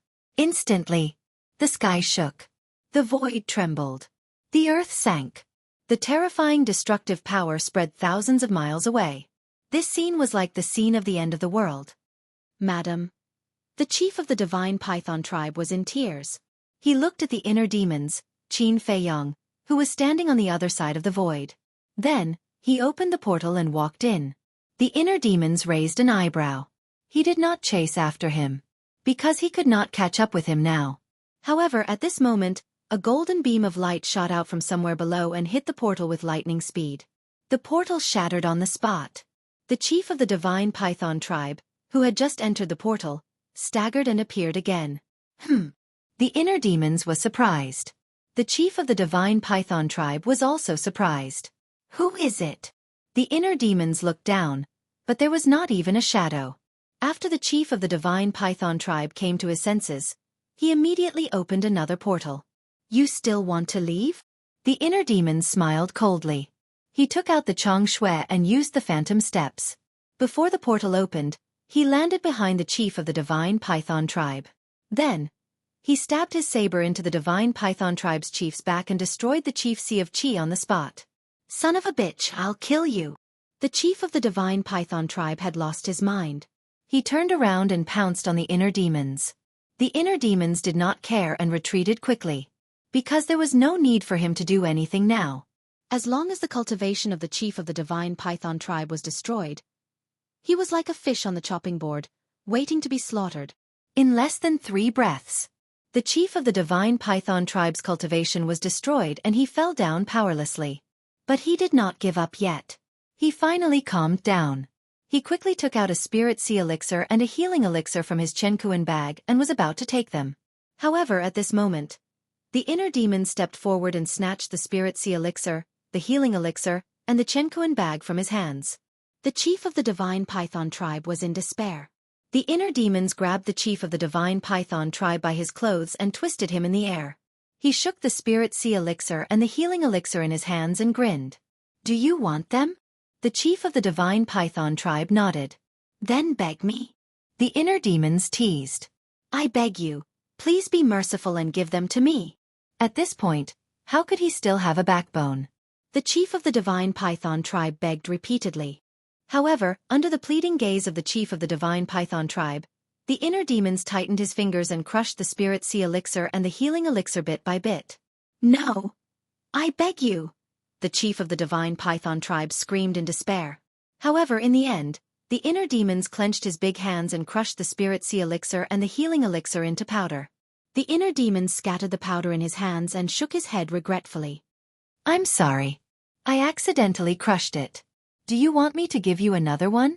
Okay. The chief of the divine python tribe nodded repeatedly, his eyes full of desire. The inner demon slapped the back of the chief's head and scolded, "Damn you! Do you really think I'm so kind? You killed Pei Qin and forced my wife to death. What else do you want?" The chief of the divine python tribe roared angrily. What do you think I want? Although my brother is a good-for-nothing, you can't bully him as you like. The inner demon sneered. The chief of the divine python tribe sneered. Then you'd better kill me now. Otherwise, I won't let this go. Kill you now? No. I've thought about it. Killing you now is too easy for you. Wait until tomorrow. Tomorrow, after you've tasted the disdain of the world, I'll send you to reunite with your wife. The inner demons grinned. Then, he lowered his head and glanced at the shattered ground below. Who was the one who attacked in the dark? Suddenly, his eyes flashed slightly. He opened a portal and walked in with the chief of the divine python tribe. Not long after he left, a golden stream of light shot out from a crack in the ground below. It was a person. However, his face could not be seen clearly. He was shrouded in golden light. Ancestor Mu? Patriarch Mu. Are you really brothers? But why do I feel like you're the same person? The golden figure mumbled to himself. It was a woman's voice. However, at this moment, the inner demons appeared again with the chief of the divine python tribe. There's really someone here.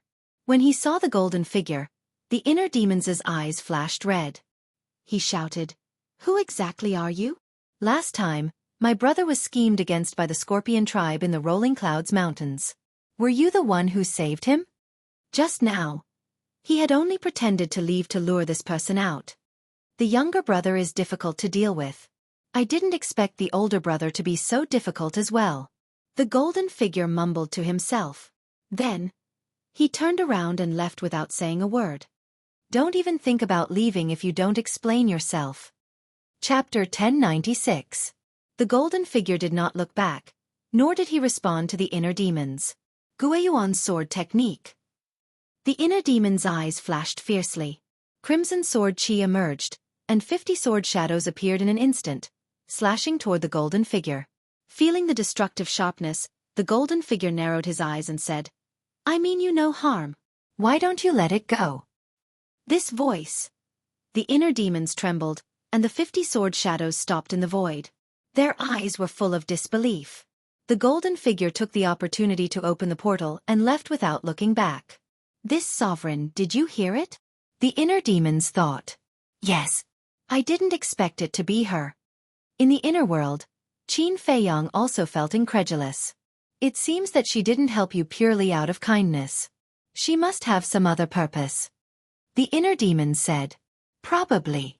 Qin Feiyang lowered his head and muttered, his eyes flickering. The inner demons also entered the castle with the divine python tribe's leader. What happened?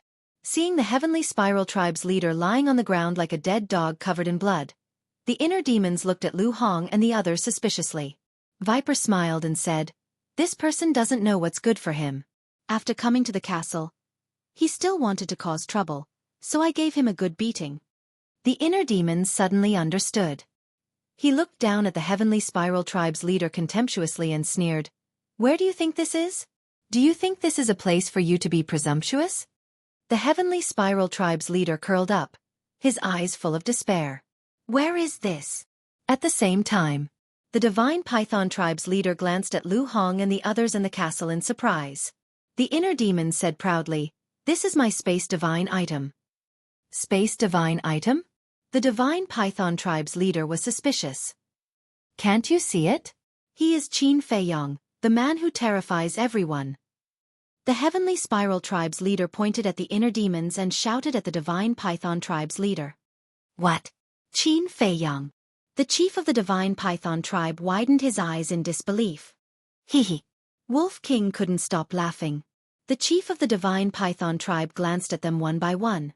When he saw the Wolf King, his body and mind trembled. He then looked at the inner demons and said, "It really is you." "Are you surprised?" the inner demons said. The chief of the divine python tribe asked, "If you are Qin Fei Yang, then who is your brother? What is his purpose in sneaking into the main tower?" Never in his wildest dreams would he have thought that the person before him was the one who had massacred several large regions and snatched away the heavenly astral flames. "You should worry more about yourself."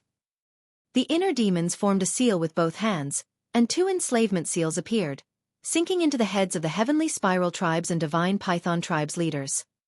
"Ah!" The 2 of them immediately screamed. But soon, the pain disappeared. The chief of the divine python tribe roared, "What did you do to me?" Lu Hong explained to them. After saying that, the inner demons left the ancient castle. Qin Fei Yang immediately manifested next to the inner demons. The inner demons said, "I'll leave the rest to you." "Thank you for your hard work." Qin Fei Yang smiled. After interacting with the inner demons for a long time, he realized that this guy wasn't that difficult to get along with. The inner demons laughed and returned to his inner world. Qin Fei Yang's consciousness also entered his sea of consciousness. After pondering for a moment, he found a pool nearby, washed the blood off his body, and changed into a clean set of clothes. Then, he opened a portal and descended into an alchemy room. The alchemy room was very quiet. A young man in white was sitting cross-legged in the cultivation room. It was Pei Yi. Qin Fei Yang entered the cultivation room and said with a smile, "Brother Pei, I've taken the liberty to visit you again." Pei Yi opened his eyes and looked up at Qin Fei Yang. He was speechless. "Only you." "If it were someone else, I would definitely chase them out." Qin Fei Yang shook his head and chuckled. "Do you have time? I have something to talk to you about." "Yes." Pei Yi nodded and got up. "Let's go to the lounge. We can talk while drinking." The 2 of them entered the lounge one after another and sat opposite each other in front of the coffee table. Pei Yi washed the tea set and asked while making tea, "What's the matter?" Qin Fei Yang said, "Do you remember that I told you that there was more to your father's death when we were at the divine python tribe previously?" Slightly stunned, Pei Yi said apprehensively, "I remember that you didn't say that there was more to my father's death. Instead, you said that you wanted to tell me how he died." "Yes, that's what I said. However, there is indeed more to your father's death. I just didn't say it so bluntly back then," Qin Fei Yang said. Pei Yi's gaze froze and he stopped what he was doing. He said in a low voice, "I hope you can tell me the truth." Qin Fei Yang said, "Are you mentally prepared then?" "Will this matter be a huge blow to me?" Pei Yi asked. "Very. It might even break you down." Qin Fei Yang nodded. Pei Yi remained silent and began to make tea again. There was no expression on his face at all. No one knew what he was thinking. Gurgle. A few moments later, Pei Yi picked up the teapot and poured 2 cups of tea. He pushed 1 cup of tea towards Qin Fei Yang while holding the other cup for himself. He then placed it beside his mouth and slowly sipped on it. Qin Fei Yang was not in a hurry either. He sipped on the tea while waiting. All of a sudden, Pei Yi raised his head and downed the tea in 1 gulp. He then looked at Qin Fei Yang and said smilingly, "I believe there's nothing that can affect me anymore. Tell me." Qin Fei Yang took a deep breath and put down the teacup. Staring into Pei Yi's eyes, he said, "The real culprit behind your father's death is your uncle." Kacha. As soon as he said that, the teacup in Pei Yi's hand was crushed into pieces. A deafening silence filled the resting room. After some time, Pei Yi asked softly, "Do you have any evidence?" His tone was calm, as if he was not affected at all. "Yes." Qin Fei Yang nodded. Pei Yi asked, "When did you find out?" "On the day I accompanied you to retrieve your father's body, Fatso and I went to investigate. At that time, someone witnessed your uncle murdering your father. Fu Anshan also knows about it and has been using it to threaten your uncle for years." Qin Fei Yang said. Pei Yi asked, "Why didn't you tell me earlier?" Qin Fei Yang said, "This matter is too cruel to you. So I couldn't bear to do it." "Why are you telling me now then?" Pei Yi asked. Qin Fei Yang said, "Because tomorrow, all of this will be made public. I want to tell you in advance so that you won't," Pei Yi said. "Are you afraid that I'll go berserk tomorrow?" Qin Fei Yang nodded. Pei Yi hung his head low again and remained silent. Qin Feiyong looked at him and asked with a frown, "Why don't you doubt my words at all?" "Because you don't have a motive to lie to me." Pei Yi smiled calmly and looked up at Qin Feiyong.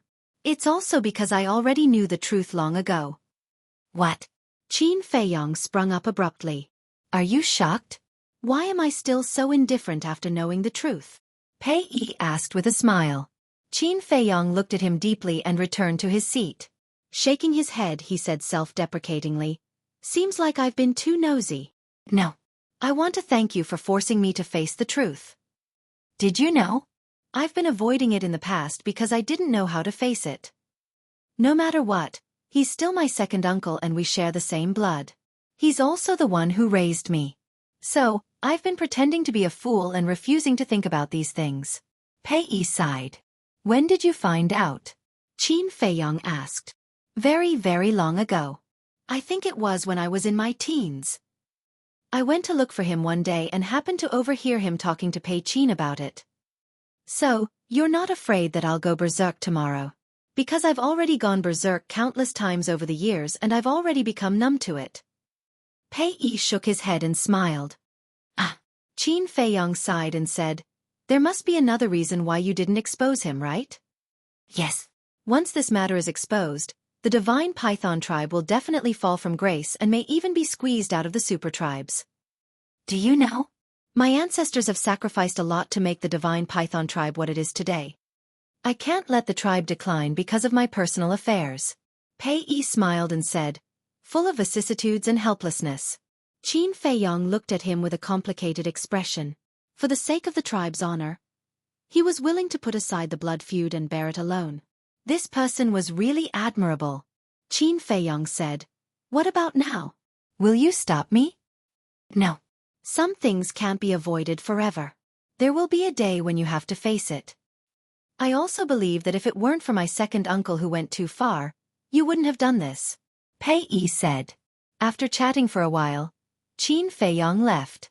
This conversation also gave him a comprehensive understanding of what kind of person Pei Yi was. He was responsible. He was responsible. He was magnanimous and had a great vision. He could conclude that this person would definitely become a formidable person in the future. The next day. North City.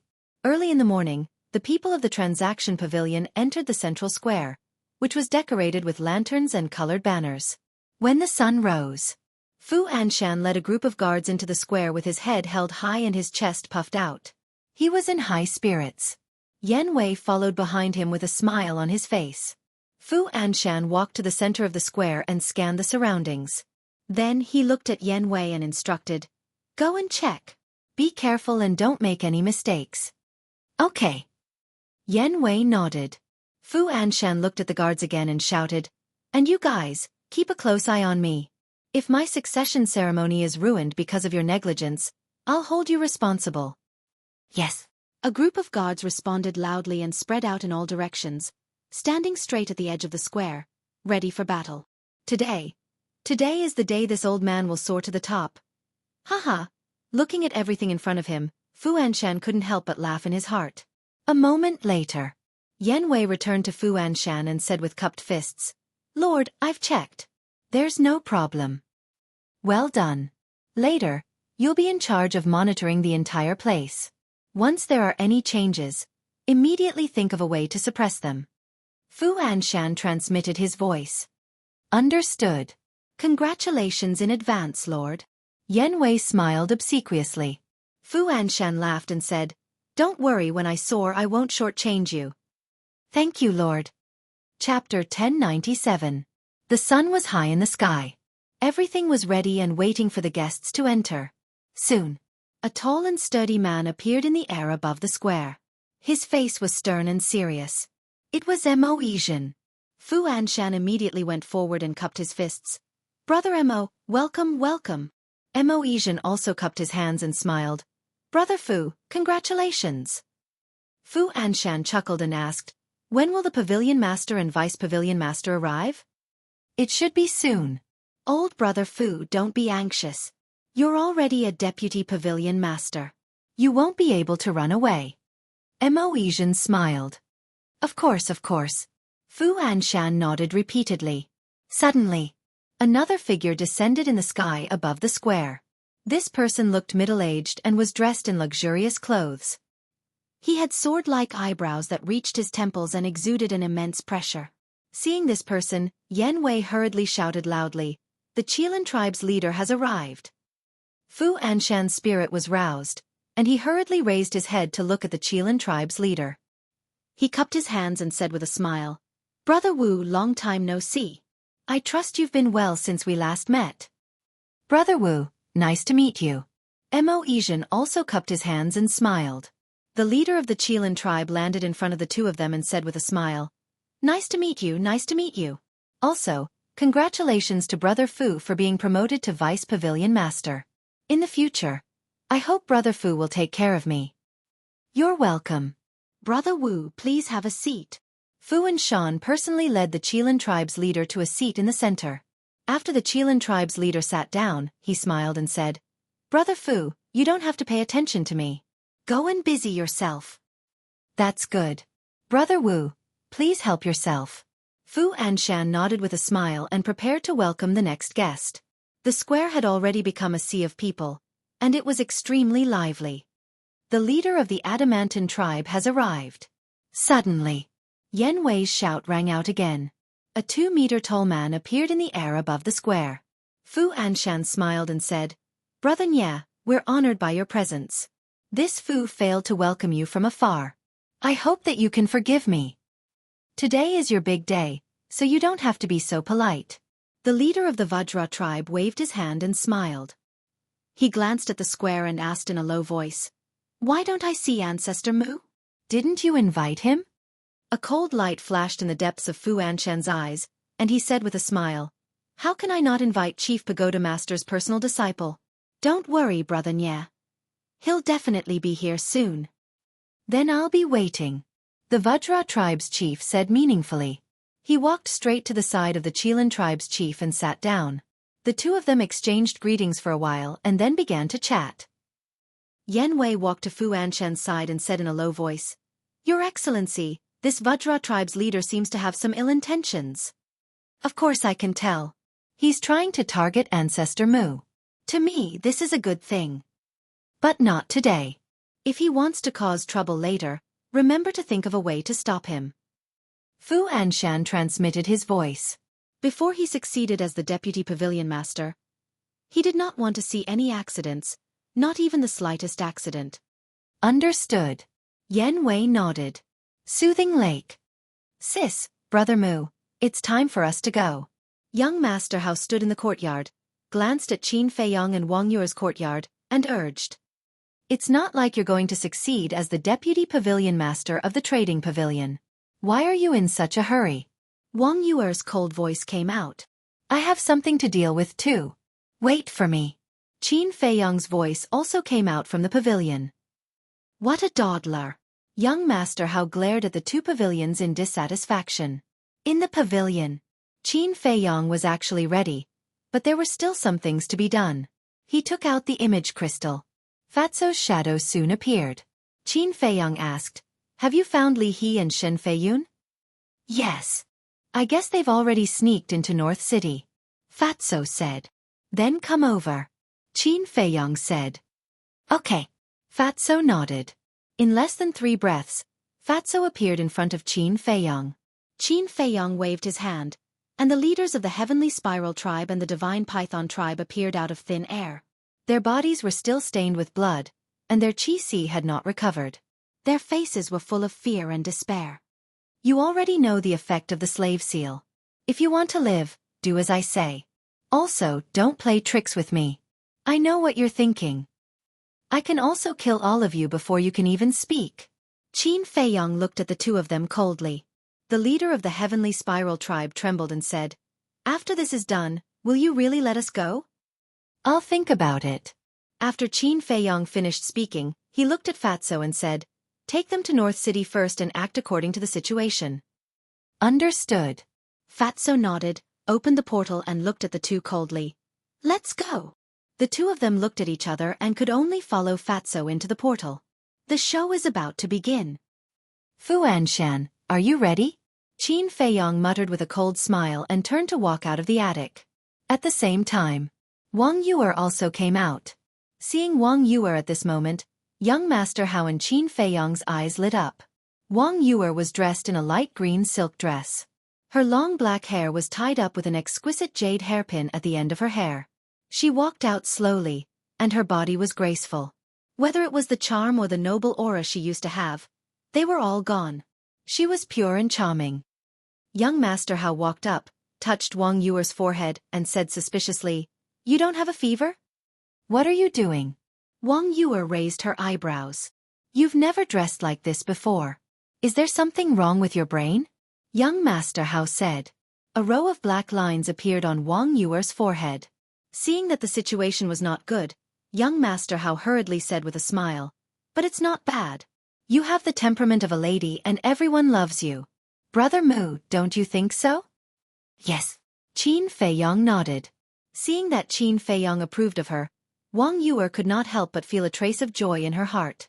However, her face was still as cold as frost. She opened the portal and said, "Let's go."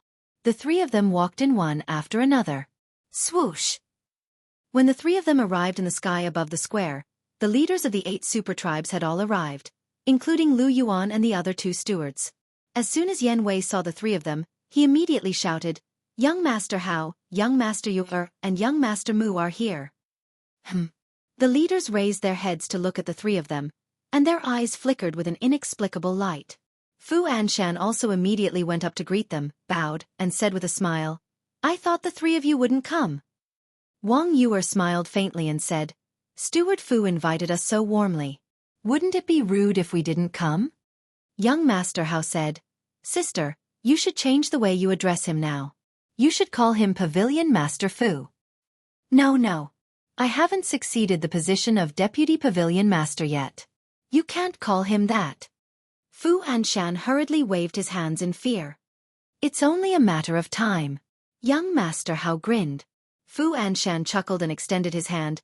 "Young masters miss you, please take a seat." The three of them nodded and landed on the square, walking towards the 8 leaders. "Hello, Young Master Mu."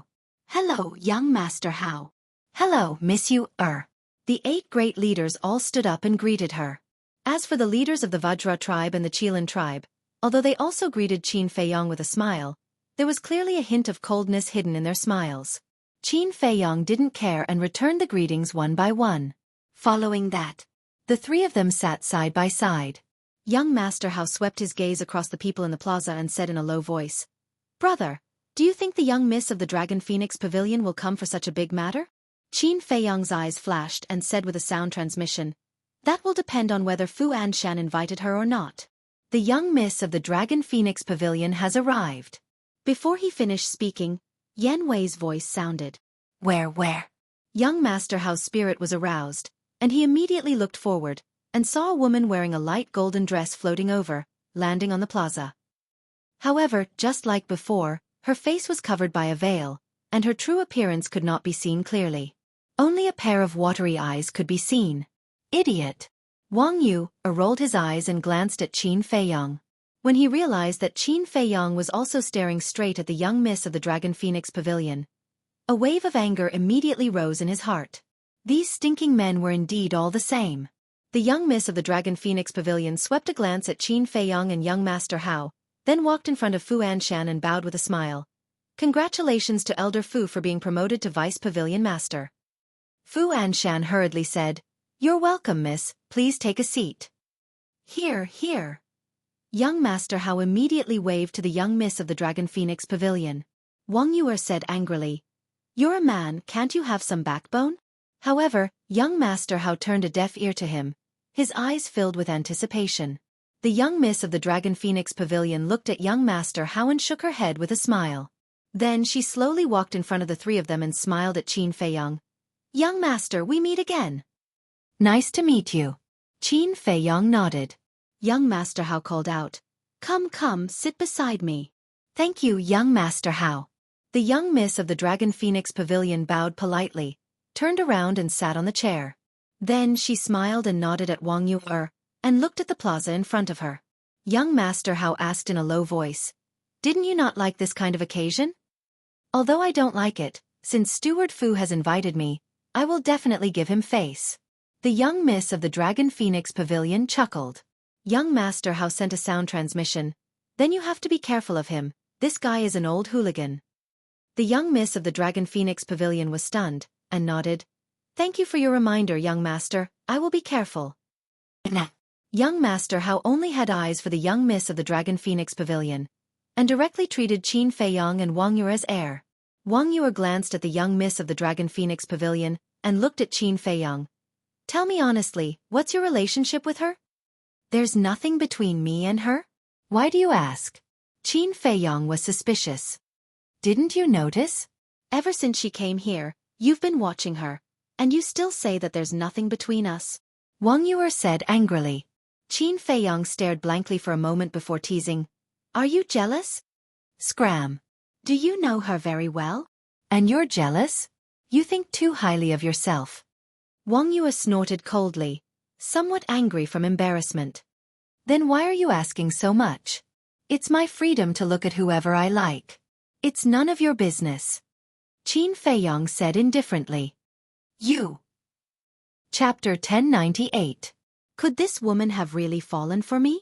Qin Feiyong glanced at Wang Yu's expression from the corner of his eye, and could not help but feel uneasy. It was a happy thing to be liked by someone.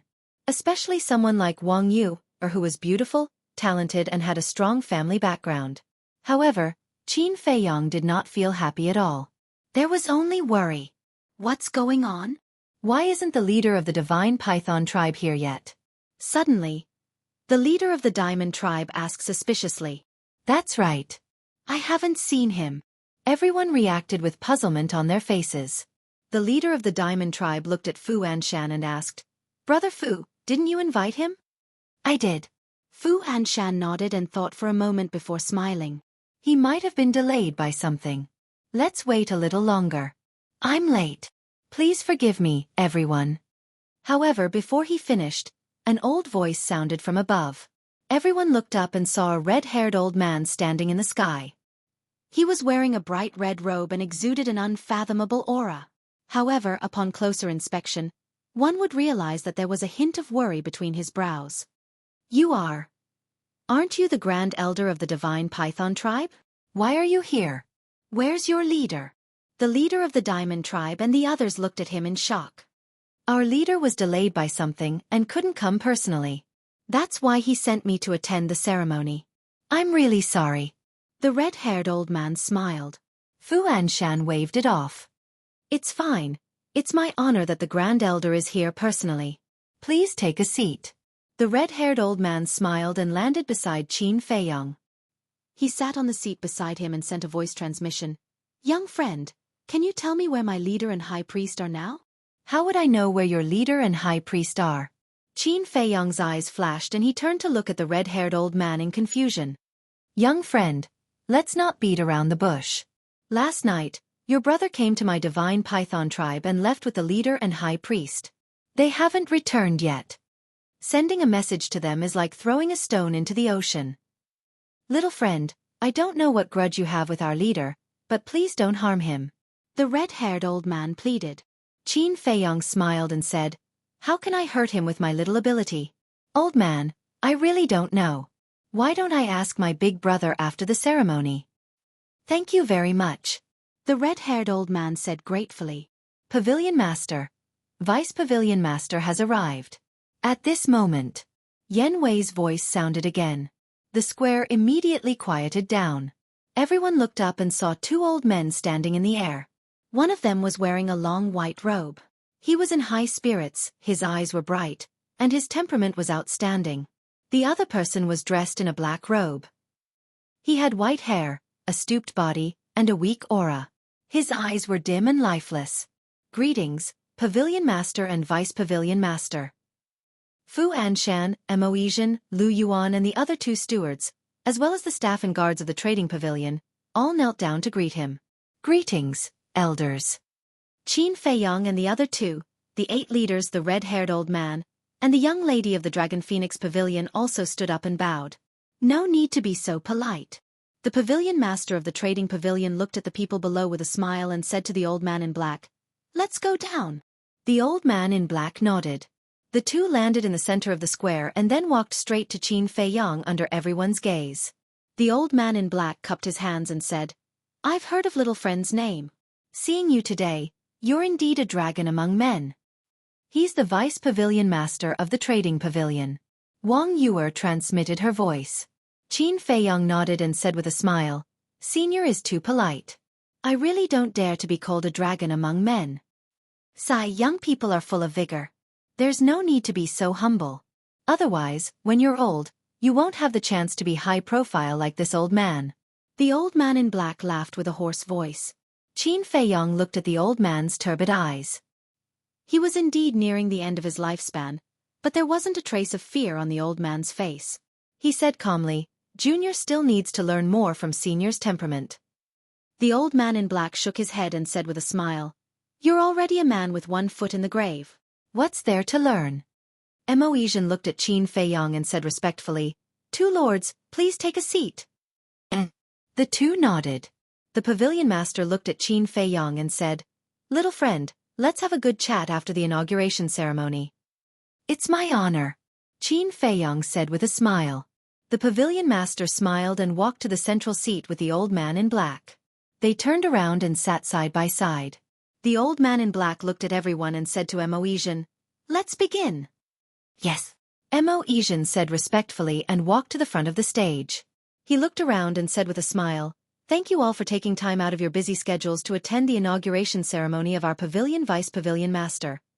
What followed was nothing more than a series of pleasantries. Qin Fei Yang turned to look at young Master Hao and asked through voice transmission, "Your father didn't come?" "It's not the pavilion master's inauguration ceremony. What is he doing here?" Young Master Hao said with disdain. But before he finished speaking, two more people appeared in the sky. Yan Wei noticed it immediately. His pupils shrank and he shouted, "Chief Pavilion Master and the Temple Master of the Oracle Hall are here." And everyone was surprised and looked up. Immediately, everyone stood up and bowed to welcome them. What is the old man doing here?" Young Master Hao was surprised. Qin Fei Yang looked at the Pavilion Master and Vice Pavilion Master. The two of them were also surprised. Obviously, they didn't know the Chief Pavilion Master would come. Gong Sun Bei smiled and said, "We came uninvited. You won't blame us, right?" Fu Anshan shuddered and hurriedly said, "No, this is our honor." "Masters, please take a seat." The Pavilion Master and Vice Pavilion Master also immediately gave up their seats. Gong Sun Bei smiled and said, "Today, you are the hosts. We can't steal the limelight. Just find a place to sit." The two of them landed on the square and walked towards Qin Fei Yang and the other two. Seeing this, everyone understood. They were going to sit with young Master Hao and the other two. The red-haired old man sitting next to Qin Fei Yang and the leader of a super tribe immediately retreated to the side to make room. After the two of them sat down, young Master Hao turned to look at the two of them and secretly sent a voice transmission. "What are you doing here?" Gong Sun Bei secretly laughed and said, "Little junior brother, you don't know this, right? Master is here to watch your performance." "Watch my performance?" Young Master Hao raised his eyebrows. Gong Sun Bei said, "Didn't you tell me last time that you would expose Fu Anshan's true colors today?" "I see." Young Master Hao suddenly realized and chuckled. "Don't worry, I will definitely let you guys watch a good show." "Then I'll look forward to it." Gong Sun Bei smiled. Although the Chief Tower Master didn't say anything, there was a hint of anticipation in his eyes. The Pavilion Master looked at Mo Yizhen and said, "Let's cut the formalities and get started." "Yes." Mo Yizhen nodded, glanced at everyone present, and said with a smile, "Now, let's invite Steward Fu Anshan to come on stage." Hearing this, Fu Anshan took a deep breath and strode onto the high platform. "First of all, I would like to thank everyone for coming to participate in the succession ceremony, especially the Chief Tower Master. I am flattered. Secondly, I would like to thank the two Pavilion Masters. If it weren't for your nurturing, I wouldn't be where I am today. I hereby swear that in the future, I will do my best to manage the trading pavilion wholeheartedly and strive to bring the trading pavilion to the next level." Fu Anshan's impassioned speech. The applause continued. Qin Feiyong and young Master Hao were also applauding, but there was a hint of playfulness on their faces. After Fu Anshan finished his speech, Mo Yizhen took a step forward and said, "Then now, let's invite the Vice Pavilion Master to come on stage." The applause was thunderous. The old man in black got up and walked up the high platform shakily. He smiled and said, "We have all seen Fu Anshan's ability. With him helping this old man manage the trading pavilion, this old man can rest assured and enjoy the rest of his life." As he said that, he took out a square seal from his arms. The square seal was the size of a baby's fist. It was as white as jade, and there was a fire phoenix pattern engraved on it, emitting a hazy light. This was the Vice Pavilion Master's Jade Seal. As long as the Jade Seal was in Fu Anshan's hands, he would officially become the Vice Pavilion Master of the Trading Pavilion. So at this moment, he looked at the Jade Seal with unprecedented excitement in his heart. He couldn't suppress it even if he wanted to. The old man in black turned around, looked at Fu Anshan and said with a smile, "Now this old man will give it to you. I hope you can cherish everything you have now." "I will." Fu Anshan nodded, bent down and stretched out his hands. "It's my turn." Young Master Hao laughed coldly. Qin Feiyong held him down and sent a sound transmission. "Wait a little longer." "Still waiting?" Young Master Hao raised his eyebrows, but he also heard Qin Feiyong's words. Because he knew that Qin Feiyong definitely had a reason for doing this. Moreover, if not for Qin Feiyong's help this time, he wouldn't have been able to grasp Fu Anshan's weakness. The old man in black lowered his head and looked at the Jade Seal. There was a trace of reluctance in his eyes, but in the end, he still handed it over to Fu Anshan. Finally, I've become the Vice Pavilion Master of the Trading Pavilion." Fu Anshan looked at the Jade Seal in his hand, his old eyes filled with excitement, feeling as if he was dreaming. "Congratulations! This is a congratulatory gift that I have prepared. Vice Pavilion Master, please accept it." With a wave of the Qilin tribe's hand, an exquisite gift box flew towards Fu Anshan. Fu Anshan regained his senses and caught the gift box. Without even looking at it, he hurriedly thanked him. "Thank you, Brother Wu." The other leaders and the Divine Python tribe's Grand Elder also sent out congratulatory gifts. The young lady of the Dragon Phoenix house also sent a jar of Dragon Phoenix wine. Seeing that Qin Feiyong was indifferent, the leader of the Vajra tribe chuckled and said, "Brother Mu, I believe you have also prepared a congratulatory gift. Take it out and let us old fellows see it." "That's right. With your identity, it must be something extraordinary." The leader of the Qilin tribe laughed. Although the Chief Tower Master was present, their words didn't have any obvious intention of targeting him.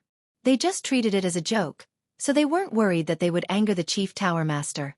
Although Fu Anshan knew, he didn't stand out to smooth things over. Chapter 1099. The other leaders also looked at Qin Feiyong curiously. All of a sudden, the atmosphere in the plaza became a little different. It's already an honor for little friend to be able to participate in the succession ceremony. It doesn't matter if you have a gift or not. Finally, it was the pavilion master of the trading pavilion who stood up to smooth things over. However, when he said this, not only did the atmosphere not ease, it became even weirder. Especially the leaders of the Qilin tribe and the Vajra tribe, the expressions on their faces were intriguing. As for the chief pagoda master and Gong Sun Bei, they had been silent the entire time, as if this matter had nothing to do with them. Hee. Qin Feiyong scanned the crowd and suddenly laughed. Of course, he knew what these people were thinking. They just wanted to see him embarrass himself in public. But how could such a thing happen to him? "Senior, this junior is not someone who does not understand etiquette. For such a joyous occasion, I will definitely prepare a congratulatory gift. And as everyone said, it is indeed a few big gifts. Listen up, it's not one, it's a few. However, I can't take it out yet. Please allow this junior to keep you in suspense." Qin Feiyong turned to look at the pavilion master of the trading pavilion and smiled faintly. The pavilion master of the trading pavilion was slightly startled, and nodded with a smile. "Little friend, as you wish." "What gift? So mysterious." The leaders looked at each other, their eyes filled with suspicion. Young Master Hao swept his gaze across the crowd, then looked at Fu Anshan who was standing on the high platform in high spirits, and sent a sound transmission. "Brother Mu, do you still want to wait?" "No rush." Qin Feiyong waved his hand. Next. The old man in black said a few more words of emotion, then left the platform and returned to his seat. Mo Yizhen took a step forward and said with a smile, "The succession ceremony can be considered to have come to a perfect end. Now, I would like to invite everyone to the Dragon and Phoenix Pavilion. We have already prepared a banquet." Young Master Hao said anxiously, "Brother Mu, if you don't make a move now, it will be too late." Qin Feiyong did not reply, and stared at Fu Anshan. Just as everyone heard Mo Yizhen's words and stood up, Fu Anshan also woke up from his excitement. Seeing that everyone was preparing to go to the Dragon and Phoenix Pavilion, he quickly put away the jade seal and stretched out his hand. "Everyone, wait!" Everyone turned around and looked at him suspiciously. Fu Anshan laughed. "Taking advantage of today's joyous occasion, I have another joyous occasion to announce." "What good news?" Everyone was curious. "I believe many of you know that I lost my wife in my early years, leaving behind my only son, Fu Xiong. However, Fu Xiong died in a foreign land some time ago, so I plan to marry another wife to continue the line of the Fu family." Fu Anshan smiled. "This is indeed a good thing. Double happiness. Brother Fu, congratulations, congratulations. I wonder which family's lady is so lucky to be chosen by Brother Fu?" The chief of the Adamantine tribe asked. "Her name is Li Yan." Fu Anshan said. "Li Yan? Why does this name sound so familiar?" "Right, I remember now. She seems to be Li He's granddaughter?" "This? If I remember correctly, Li Yan is still a virgin. She actually married Fu Anshan. Is there a mistake? Don't tell me there's something fishy going on here?" Everyone began to discuss in low voices. "Everyone, please listen to me. I definitely didn't do anything to threaten Li Yan or her family. It's Miss Li Yan who doesn't mind an old man like me and is willing to marry me." Fu Anshan said. "Hypocrite." Young Master Hao sneered secretly.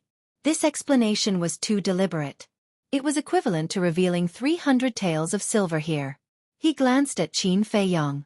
Seeing that Qin Feiyong wasn't surprised at all, he asked suspiciously, "Brother Mu, don't tell me you knew about this long ago?" Qin Feiyong smiled but didn't say anything.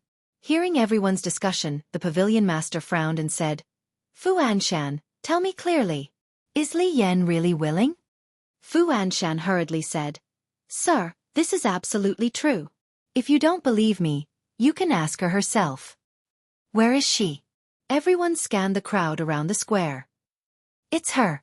She's Li He's granddaughter, Li Yan." The crowd on the left suddenly became restless. Everyone looked over and saw Li Yan, accompanied by a middle-aged couple, slowly walking into the square.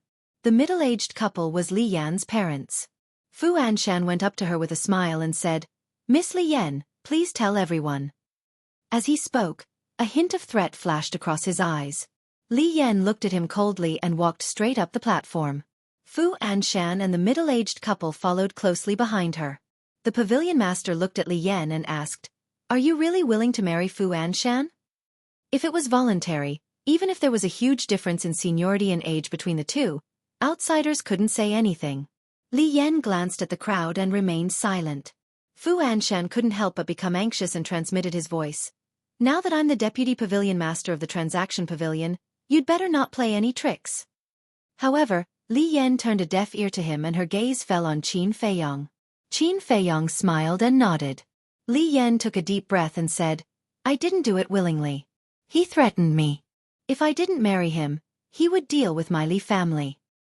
"Yan, the middle-aged couple shouted. Fu Anshan clenched his fists and a fierce glint flashed across his eyes. It was indeed a threat. I knew it. Li Yan is so young and beautiful. How could she like an old man? An old cow eating young grass. This Fu Anshan is too much. The crowd around the square was in an uproar. The pavilion master of the transaction pavilion frowned and said in a deep voice, "Fu Anshan, give me an explanation immediately." Fu Anshan panicked and turned to look at Li Yan. "Miss Li Yan, there are so many important people present. Don't joke around." As he spoke, he gave the middle-aged couple a look.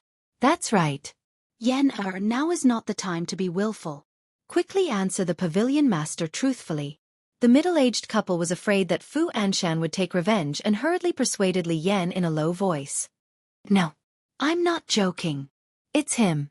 He repeatedly threatened my parents. He said that if I don't marry him, when he takes the position of Deputy Pavilion Master, he will make my Li family disappear from the Central Divine Kingdom.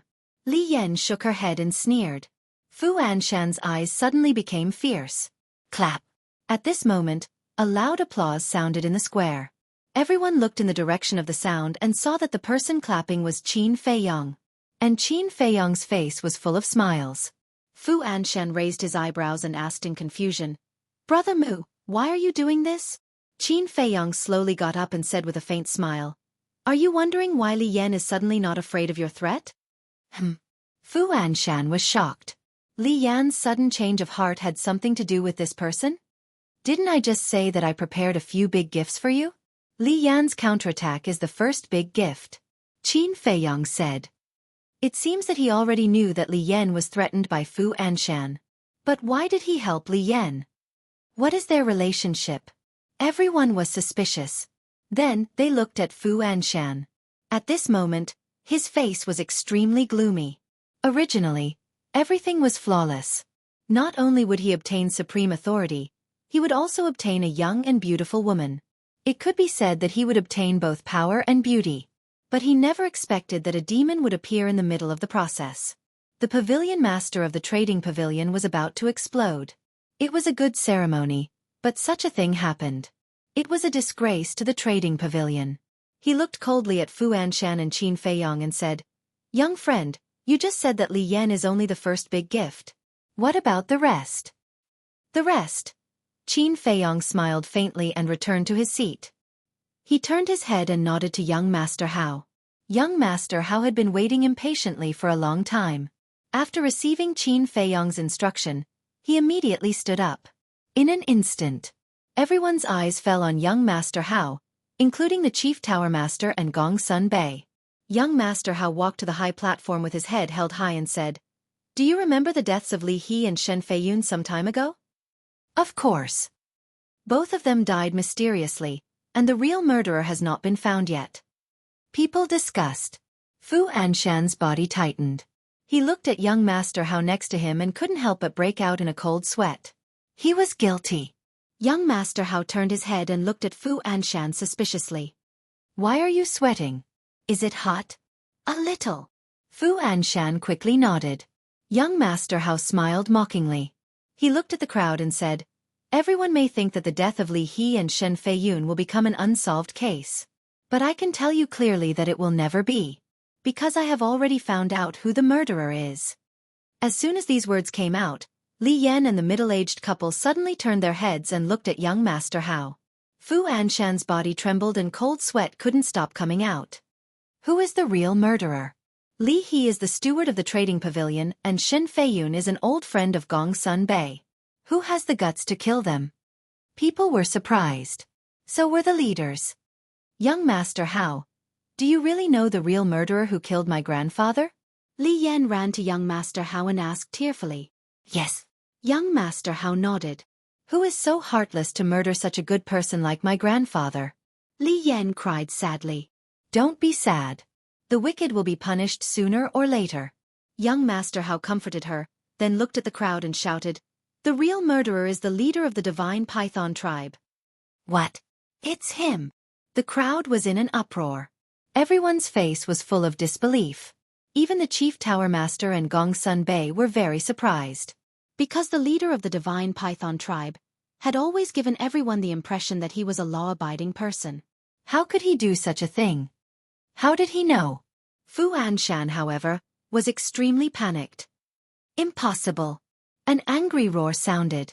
Everyone turned their heads and saw a red-haired old man staring at young Master Hao angrily. It was the Grand Elder of the Divine Python tribe. Is that so? Young Master Hao smiled playfully. The red-haired old man said in a deep voice, Everyone knows the character of our leader. I dare to guarantee with my life that he would never do such a thing. Senior, don't be so sure. Do you really think you know your leader? Chapter 1100. The red-haired old man said angrily, I watched him grow up. Of course I know. Young Master Hao said, Then do you know how Pei Chongfeng died? Fu Anshan looked at young Master Hao in surprise. Why did he mention Pei Chongfeng? Did he know the cause of Pei Chongfeng's death? The red-haired old man said coldly, "Don't mention Pei Chongfeng in front of me." Why? Young Master Hao asked. As the eldest son, he was born with the responsibility of leading our divine python tribe. However, not only did he not succeed the position of the chief, he even left Ur and ran out alone. In the end he died outside. Our divine python tribe doesn't have such an irresponsible person like him. The red-haired old man snorted coldly. Crack. In the crowd, a young man in white clenched his hands tightly. It was Pei Yi. Sigh. If Pei Chongfeng hears your words, he probably won't be able to rest in peace in the netherworld. Young Master Hao looked at the red-haired old man and shook his head with a sigh. The red-haired old man said, "Don't talk nonsense. In short, our leader is definitely not such a person." All right, I won't argue with you. You'll understand how wrong you are in a bit.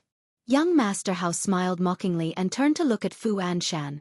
Now, I'll give you the second gift. Brother Shen, Steward Li, come out. Brother Shen? Steward Li? Is he calling for Shen Feiyun and Li He? But aren't the two of them dead? Everyone looked at young Master Hao suspiciously. Li Yan, the middle-aged woman, and Fu Anshan were also bewildered. The scene fell into dead silence. Thud. Suddenly, a series of steady footsteps sounded. Two middle-aged men walked out of the crowd and stared at Fu Anshan with killing intent in their eyes. Who are you? Suddenly, the trading pavilion guards at the edge of the square stopped them. Young Master Hao shouted, "Let them in." The two guards' eyes trembled and they hurriedly retreated to the side. There was no suspense. Everyone's gaze once again converged on the two middle-aged men. The two of them entered the square and walked straight up the platform. The master of the transaction pavilion asked, "You are?" The two of them glanced at the owner of the trading pavilion before taking out a face-restoring pill and popping it into their mouths. Immediately, their appearances changed. In the end, an old man with white hair and a skinny middle-aged man appeared in front of the world. Who else could it be but Li He and Shen Feiyun? It's really them. They didn't die. The appearance of the two immediately caused a huge uproar. Brother Shen. Gong Sunbei suddenly stood up, gazing at Shen Feiyun. His face was filled with joy and disbelief. Grandpa. Father. Li Yan and the middle-aged couple looked at Li He with tears in their eyes. They clearly died in front of my eyes. How can they still be alive? Impossible. This must be a dream. Fu Anshan shook his head frantically, his old face filled with disbelief. Grandpa. Looking at the familiar face, Li Yan could no longer control her emotions. She threw herself into Li He's arms and cried bitterly. Li He's heart ached as well. He patted Li Yan's back and blamed himself. I'm sorry, Yan, it's Grandpa's fault. Grandpa didn't protect you immediately and let you suffer.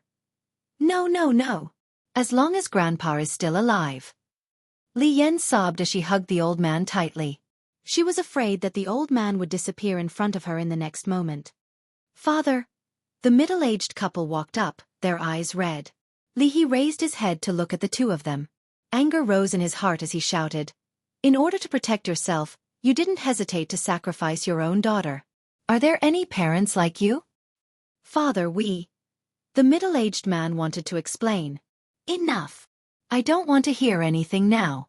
When we go back, I'll slowly deal with you. Li He shouted coldly. His face filled with anger.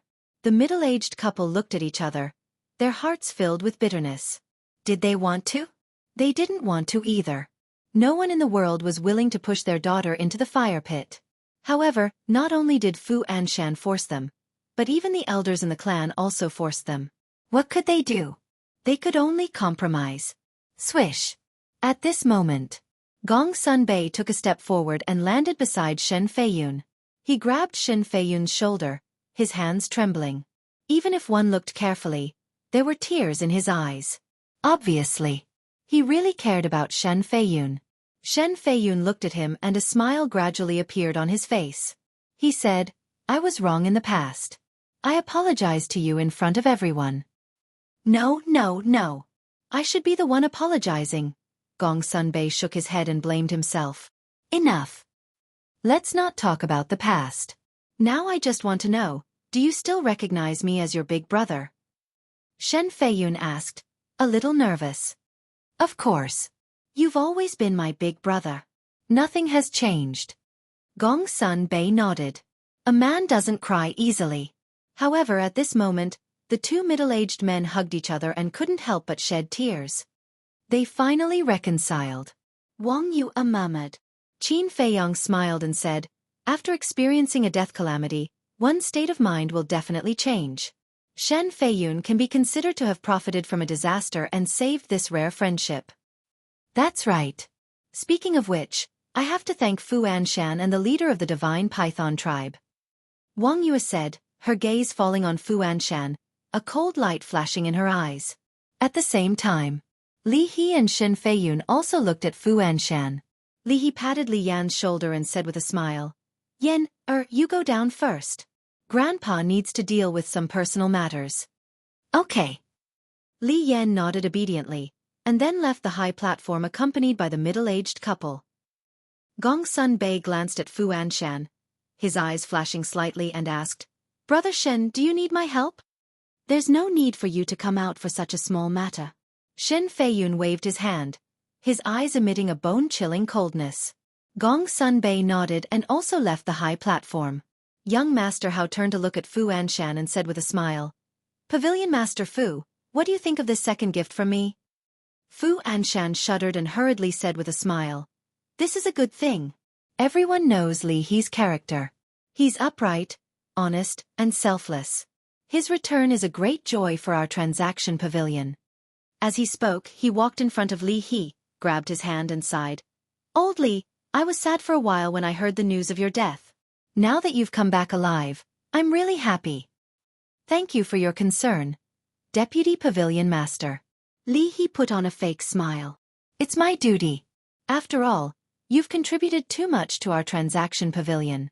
If you didn't have an accident, the position of Deputy Pavilion Master would definitely be yours. Fu Anshan smiled. Wang Yu said with disgust, This old thing really doesn't know what shame is. He's already come this far. What else can he do? Qin Feiyang shook his head with a smile, and then nodded at young Master Hao. Young Master Hao understood and said indifferently, Fu Anshan, quickly put away that hypocritical face of yours. It's disgusting to look at.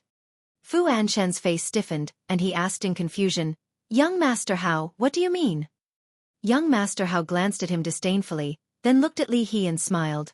Steward Li, Big Brother Shen, it's better for you to tell us. Who wants to harm you? Li He looked coldly at Fu Anshan, then turned to look at the Chief Tower Master and the others, and said, Lords, the person who plotted against me and Shen Feiyun is indeed the leader of the Divine Python tribe. The red-haired old man immediately roared, Li He, don't slander us. I'm only telling the truth. I'm not wronging anyone.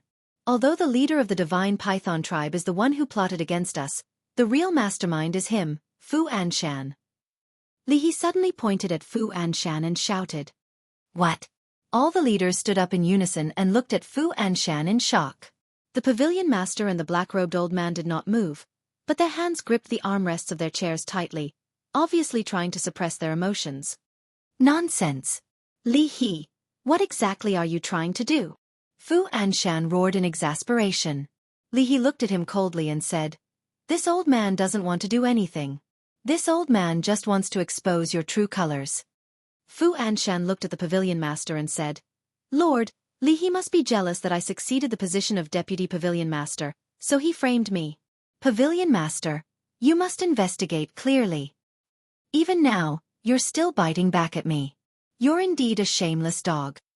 Li He did not hide his ridicule. Fu Anshan roared, Li He, don't go too far. I'm truly happy for you that you came back alive. But you actually slandered me. What are your intentions? Happy for me? Come on, stop pretending. It makes me sick to my stomach. Li He looked down on him. You? Fu Anshan was furious. The pavilion master slammed his palm on the armrest and roared, Shut up! Fu Anshan looked at Li He and sneered. Did you hear that? I told you to shut up. Li He looked at the pavilion master and said mockingly, Are you telling me to shut up, or are you telling me to shut up? Do you really understand? Fu Anshan was stunned and turned to look at the pavilion master. The pavilion master stared at Fu Anshan gloomily and said word by word, I'm telling you to shut up. Fu Anshan's body stiffened, and his expression was extremely ugly. The pavilion master looked at Li He and Shen Feiyun and asked, why did he order the divine python tribe's leader to murder you? Pavilion master, Fu Anshan killed me because I hindered him from succeeding the position of deputy pavilion master. And he killed Shen Feiyun because Shen Feiyun killed his son, Fu Xiong, in Qinghai City. And in order to avenge Fu Xiong, he even sent his confidant, Fu Han, to Qinghai City to assassinate Ancestor Mu, young Master Hao, and Wang Yu. Li He said. What? The leaders were dumbfounded. They had a tacit understanding about Qin Feiyong and had the thought of getting rid of him. But young Master Hao and Wang Yu. One was the Chief Tower Master's biological son and the other was Wang Su's biological daughter. Who dared to touch them? Chapter 1101. Everyone looked at the Chief Pagoda Master again, only to see that his expression was indifferent, as if he was not angry. But everyone knew. If this was true, then Fu Anshan would definitely die a miserable death. Bastard! The pavilion master of the trading pavilion was also fuming with rage, and his lungs were about to explode. Swoosh!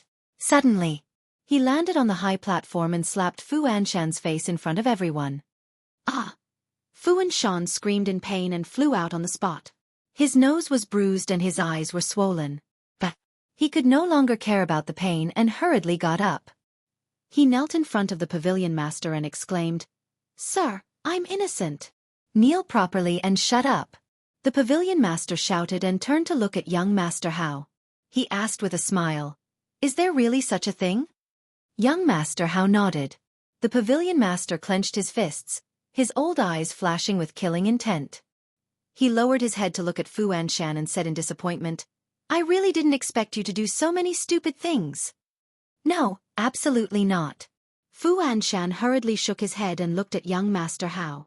Young Master Hao, since you said that I sent someone to assassinate you, then take out the evidence. Young Master Hao said indifferently, I don't have evidence, but as the son of the Chief Pagoda Master, would I lie? If you don't have evidence, what nonsense are you talking about? Even if you are the son of the Chief Pagoda Master, you can't slander others. Fu Anshan's heart calmed down a lot. Young Master Hao said playfully, Are you thinking that as long as I don't have evidence, you still have a chance to turn things around? Fu Anshan's eyes flashed with mockery. He had seen the video of Fu Han's confession in young Master Hao's hands, but as long as he insisted that Fu Han was the one who carried him, then he would at most be accused of lax discipline and would not lose his life. You're too naive. Young Master Hao shook his head and smiled, looking at Qin Feiyong. Come out. Qin Feiyong said indifferently. Come out? Who is he calling out? Everyone was suspicious. Whoosh! Accompanied by the sound of the air being torn apart, Fatso grabbed the Heavenly Spiral Tribe leader and the Divine Python Tribe leader, and streaked across the sky and landed on the high platform in the square like lightning. What happened? Didn't the Grand Elder of the Divine Python Tribe just say that their chief is dealing with an important matter? But why are you in Ancestor Mu's hands now, and in such a sorry state? His cultivation seems to have been crippled. Who is the other person? Right, he seems to be the leader of the Heavenly Spiral Tribe. Yes, it's him. But wasn't he exiled to the First Zone? Why is he still in the Central Divine Kingdom? The various leaders were bewildered. Leader. Meanwhile, the red-haired old man suddenly stood up and looked at the chief of the Divine Python Tribe in disbelief. He thought of many possibilities, but he didn't expect this to be the result. He abruptly turned his head to look at Qin Feiyong. His hair stood on end as he roared, Ancestor Mu, what exactly did you and your big brother do to the leader? Big brother. Everyone's eyes trembled slightly. The Chief Tower Master also reacted for the first time. He raised his head and looked at Qin Feiyong. Qin Feiyong's heart trembled. He stood up and said, Disciple will tell you the truth later. Master, please don't be anxious. The Chief Tower Master nodded and retracted his gaze. At the same time, Fu Anshan looked at the chief of the Divine Python Tribe who was covered in blood. His face was filled with disbelief. What exactly happened? A dignified 8-star combat emperor actually fell into the hands of Qin Feiyong? Don't be nervous. You will definitely find a way to turn things around. Young Master Hao smiled mockingly at Fu Anshan. He looked at the chief of the Divine Python tribe and said, "Tell everyone, did Fu Anshan order you to kill Shen Feiyun?" Fu Anshan hurriedly said, "Brother Pei, we have no enmity. Don't harm me." The red-haired old man also exclaimed, "Leader, quickly tell everyone that this matter has nothing to do with you. You are innocent." The chief of the Divine Python tribe glanced at the red-haired old man and Fu Anshan with a gloomy expression. The chief of the Heavenly Spiral tribe looked at everyone with flickering eyes. Suddenly, the two of them looked at each other, and a cold light flashed in their eyes. Then, they looked at Qin Feiyong in unison. The corner of Qin Feiyong's mouth lifted. With a slight thought, he instantly erased the soul of the chief of the Heavenly Spiral tribe. "Ah!" Accompanied by a shrill scream, the chief of the Heavenly Spiral tribe died on the spot. What happened? Everyone was bewildered. Why did he suddenly die without any reason? The chief of the Divine Python tribe also turned his head abruptly and looked at the corpse lying on the ground in horror. "I already said that I can peek into your inner thoughts. Why didn't you listen?" A faint laughter sounded in the chief of the Divine Python tribe's mind. The chief of the Divine Python tribe quivered and turned to look at Qin Feiyong. He saw Qin Feiyong looking at him with a smile. Immediately, an uncontrollable fear emerged in his heart. Seeing that the chief of the Divine Python tribe was looking at Qin Feiyong, the others also looked at Qin Feiyong. They were extremely bewildered. Could it be that the death of the chief of the Heavenly Spiral tribe was related to this kid? But how exactly did he do it? They didn't see him make a move. He had been sitting there the whole time. Don't play any tricks. It's useless. Just be obedient. Maybe you can still live. Qin Feiyong sent a voice transmission to the chief of the Divine Python tribe without batting an eyelid. Since Fatso appeared with the two of them, he had been peeking into their inner thoughts. Just now, he saw that the two of them wanted to expose his true identity. Therefore, he erased the soul of the chief of the Heavenly Spiral tribe without hesitation. He did this to intimidate the chief of the Divine Python tribe. Obviously, he had achieved the effect he wanted. Fatso patted the chief of the Divine Python tribe hard and sighed inwardly. "You're really naive. Boss never does anything that he's not confident of. Since he dares to let you appear in front of the Chief Tower Master alive, he definitely has full confidence that he won't let you speak." The chief of the Divine Python tribe trembled both physically and mentally. What kind of person was this? Why was he so terrifying? Fatso sent a voice transmission. "Don't waste time.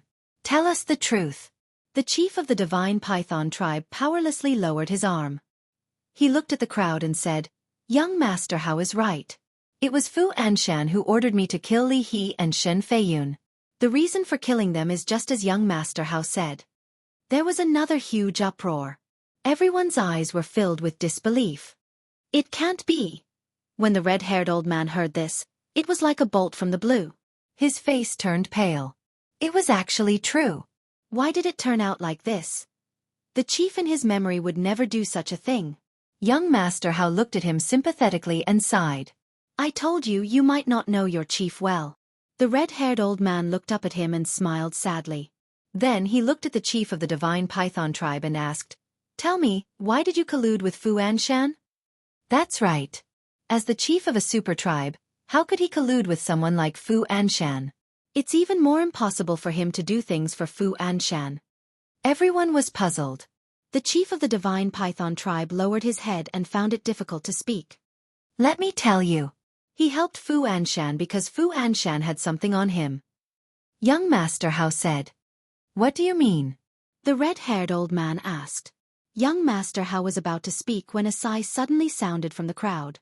"Young Master Hao, let me tell everyone about this personally." As soon as he finished speaking, a young man in white landed on the high platform. It was Pei Yi. "Okay."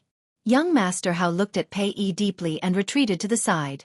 Pei Yi looked at the chief of the Divine Python tribe and couldn't help but sigh. He turned to look at the red-haired old man and said, "Grand Elder, the evidence is that second uncle killed my father." The chief of the Divine Python tribe trembled violently. Everyone present was dumbfounded. Even the chief pagoda master was shocked. The red-haired old man was also dumbfounded. After recovering from the shock, he said angrily, What nonsense are you talking about? I'm not talking nonsense. I've known about this for a long time. I just didn't say it. Pei Yi shook his head. The chief of the divine python tribe immediately looked up at Pei Yi.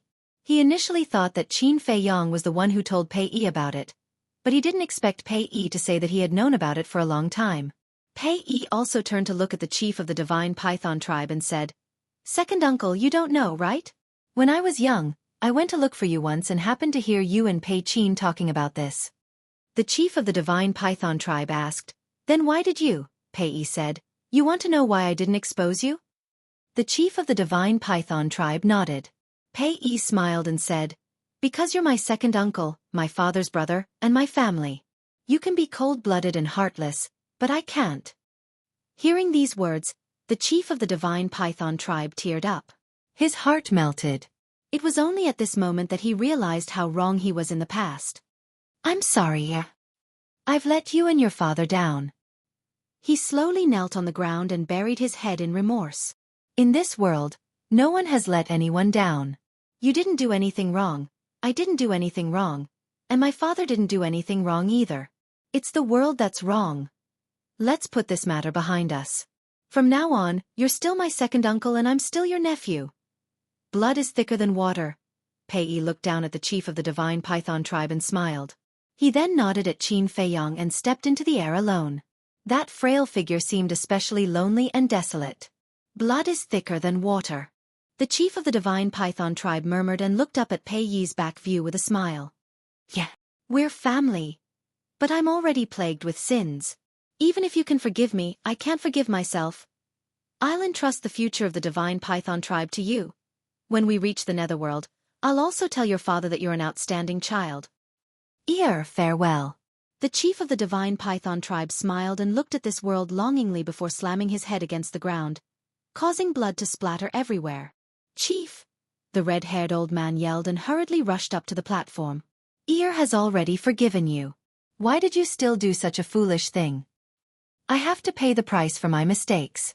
Only death can wash away my sins. I'll leave him to you. He's a smart and capable child. You must assist him and become the chief of the divine python tribe. The chief of the divine python tribe grabbed the red-haired old man's hand and said intermittently. He maintained a smile on his face throughout. It was a smile of relief. There was no resentment. With that, he weakly let go of the red-haired old man's hand and his head slowly fell to the ground. He was dead. Chief! The red-haired old man hugged the corpse of the chief of the divine python tribe and wailed to the sky. At the same time, Pei Yi stopped in his tracks and turned to look at the platform. However, he did not say or do anything and left without looking back. Chapter 1102. Pei Yi left. No one knew where he went. On the high platform, the red-haired old man hugged the leader of the divine python tribe and howled in pain. Everyone was silent. They were filled with emotions. They didn't expect that Fu Anshan's matter would lead to another unsolved case. Pei Chongfeng was actually assassinated by his own brother. That was too shocking. Qin Fei Yang also sighed. He didn't expect that the leader of the divine python tribe would repent and choose to die to atone for his sins. The leader of the divine python tribe deserved to die, but Pei Yi actually let go of this hatred. His temperament is admirable. Wang Yuer sighed. If this happened to her, she would never be able to forgive the leader of the divine python tribe. Qin Fei Yang said, That's right. His temperament is something that no one in our younger generation can compare to. Wang Yuer was stunned. She turned to look at him and asked, Does that include you? Yes. Qin Fei Yang nodded. If he could get over it, he wouldn't have ended up like this. Wang Yuer said, I'm really surprised that you're inferior to him. No one is perfect. My talent may be better than Pei Yi's, but my state of mind is far inferior to his. Qin Fei Yang shook his head and said with a smile. Wang Yuer looked at him deeply and didn't say anything else. She turned to look at the high platform. Mr. Hao looked down at Fu Anshan, who was kneeling on the ground, and sneered. Do you have anything to say now? It wasn't me, I was framed. Lord Pavilion Master, Lord Chief Tower Master, I beg you to investigate this matter thoroughly and clear my name. Fu Anshan shuddered and hurriedly cried out. When the leader of the divine python tribe appeared, he was indeed very scared and even desperate. But now, the leader of the divine python tribe was dead. Before his death, although the leader of the divine python tribe said that he was the one who instigated it, he didn't show any evidence. In other words, it could be taken as a one-sided statement from the leader of the divine python tribe. Haha. You old man, you're really stubborn. However, I've long expected that you would continue to quibble. Mr. Hao shook his head and sneered. Young Master Hao, I don't know what you're talking about. However, if you insist on saying that all of this was instigated by me, then please take out ironclad evidence so that I will be convinced. Otherwise, you are wrongly accusing a good person. Fu Anshan raised his head to look at young Master Hao and said fearlessly. In his opinion, now that the chief of the divine python tribe was dead, there was no evidence. Even if young Master Hao knew the truth, he couldn't do anything to him without evidence. Young Master Hao looked at him and grinned. You call yourself a good man? Do you really think I don't have any evidence? If you have evidence, then take it out. Fu Anshan started to clamor. Because young Master Hao had admitted that he didn't have any evidence. Now that he said this, he must be trying to scare him and make him give himself away. What a joke. Who was Fu Anshan? How could he be fooled so easily? Alas! You really disappoint me. When I said that I didn't have any evidence, I just wanted you to admit it. I didn't expect you to deny it. Looks like I'm still too naive. I shouldn't have the slightest bit of sympathy for someone like you. You want evidence, right? I'll take it out now and let you know why you died. Young Master Hao took a deep breath, calmed down the anger in his heart, and took out the image crystal. Fu Anshan was surprised. Could it be that he really had evidence? No, he must be bluffing. He couldn't be scared by him. Buzz! The image crystal buzzed and trembled, and a stream of light flew into the sky. Immediately, an image slowly unfolded in the sky above the square. The image showed the conversation between Fu Anshan and Yan Wei in the study. In this conversation, Fu Anshan admitted that he had blackmailed the chief of the divine python tribe to kill Shen Feiyun and Li He. How is that possible? Looking at the image, Fu Anshan's face was full of disbelief. He clearly remembered that when he told Yan Wei about this, Qin Feiyong, young Master Hao, and Wang Yu had already left. But why did young Master Hao have this image? The square was dead silent. Only the conversation between Fu Anshan and Yan Wei continued to reverberate in the sky. Everyone looked up at the image with a trace of anger on their faces. It's too much. It's really too much. Such a despicable person. They actually let him succeed the position of Deputy Pavilion Master of the Exchange Pavilion. They are really blind. Kill. We must kill him. Cut him into pieces. As soon as the image ended, the crowd around the square immediately roared with righteous indignation. Everyone be quiet. I have another image here for everyone to enjoy. Young Master Hao waved his hand, and another image appeared in the sky above the square. It was the image of Fu Han's confession. Oh my God! He really sent Fu Han to assassinate young Master Hao and Wang Yu. Does he think that he is the ruler of the Forgotten Continent? How dare he? The leaders were extremely shocked. No. Fu Han went behind my back. I didn't know. Fu Anshan roared. Yan Wei shook his head and landed in front of young Master Hao. He looked at Fu Anshan and said, Sir, now that things have come to this, you'd better admit it. You! Fu Anshan looked at him in shock.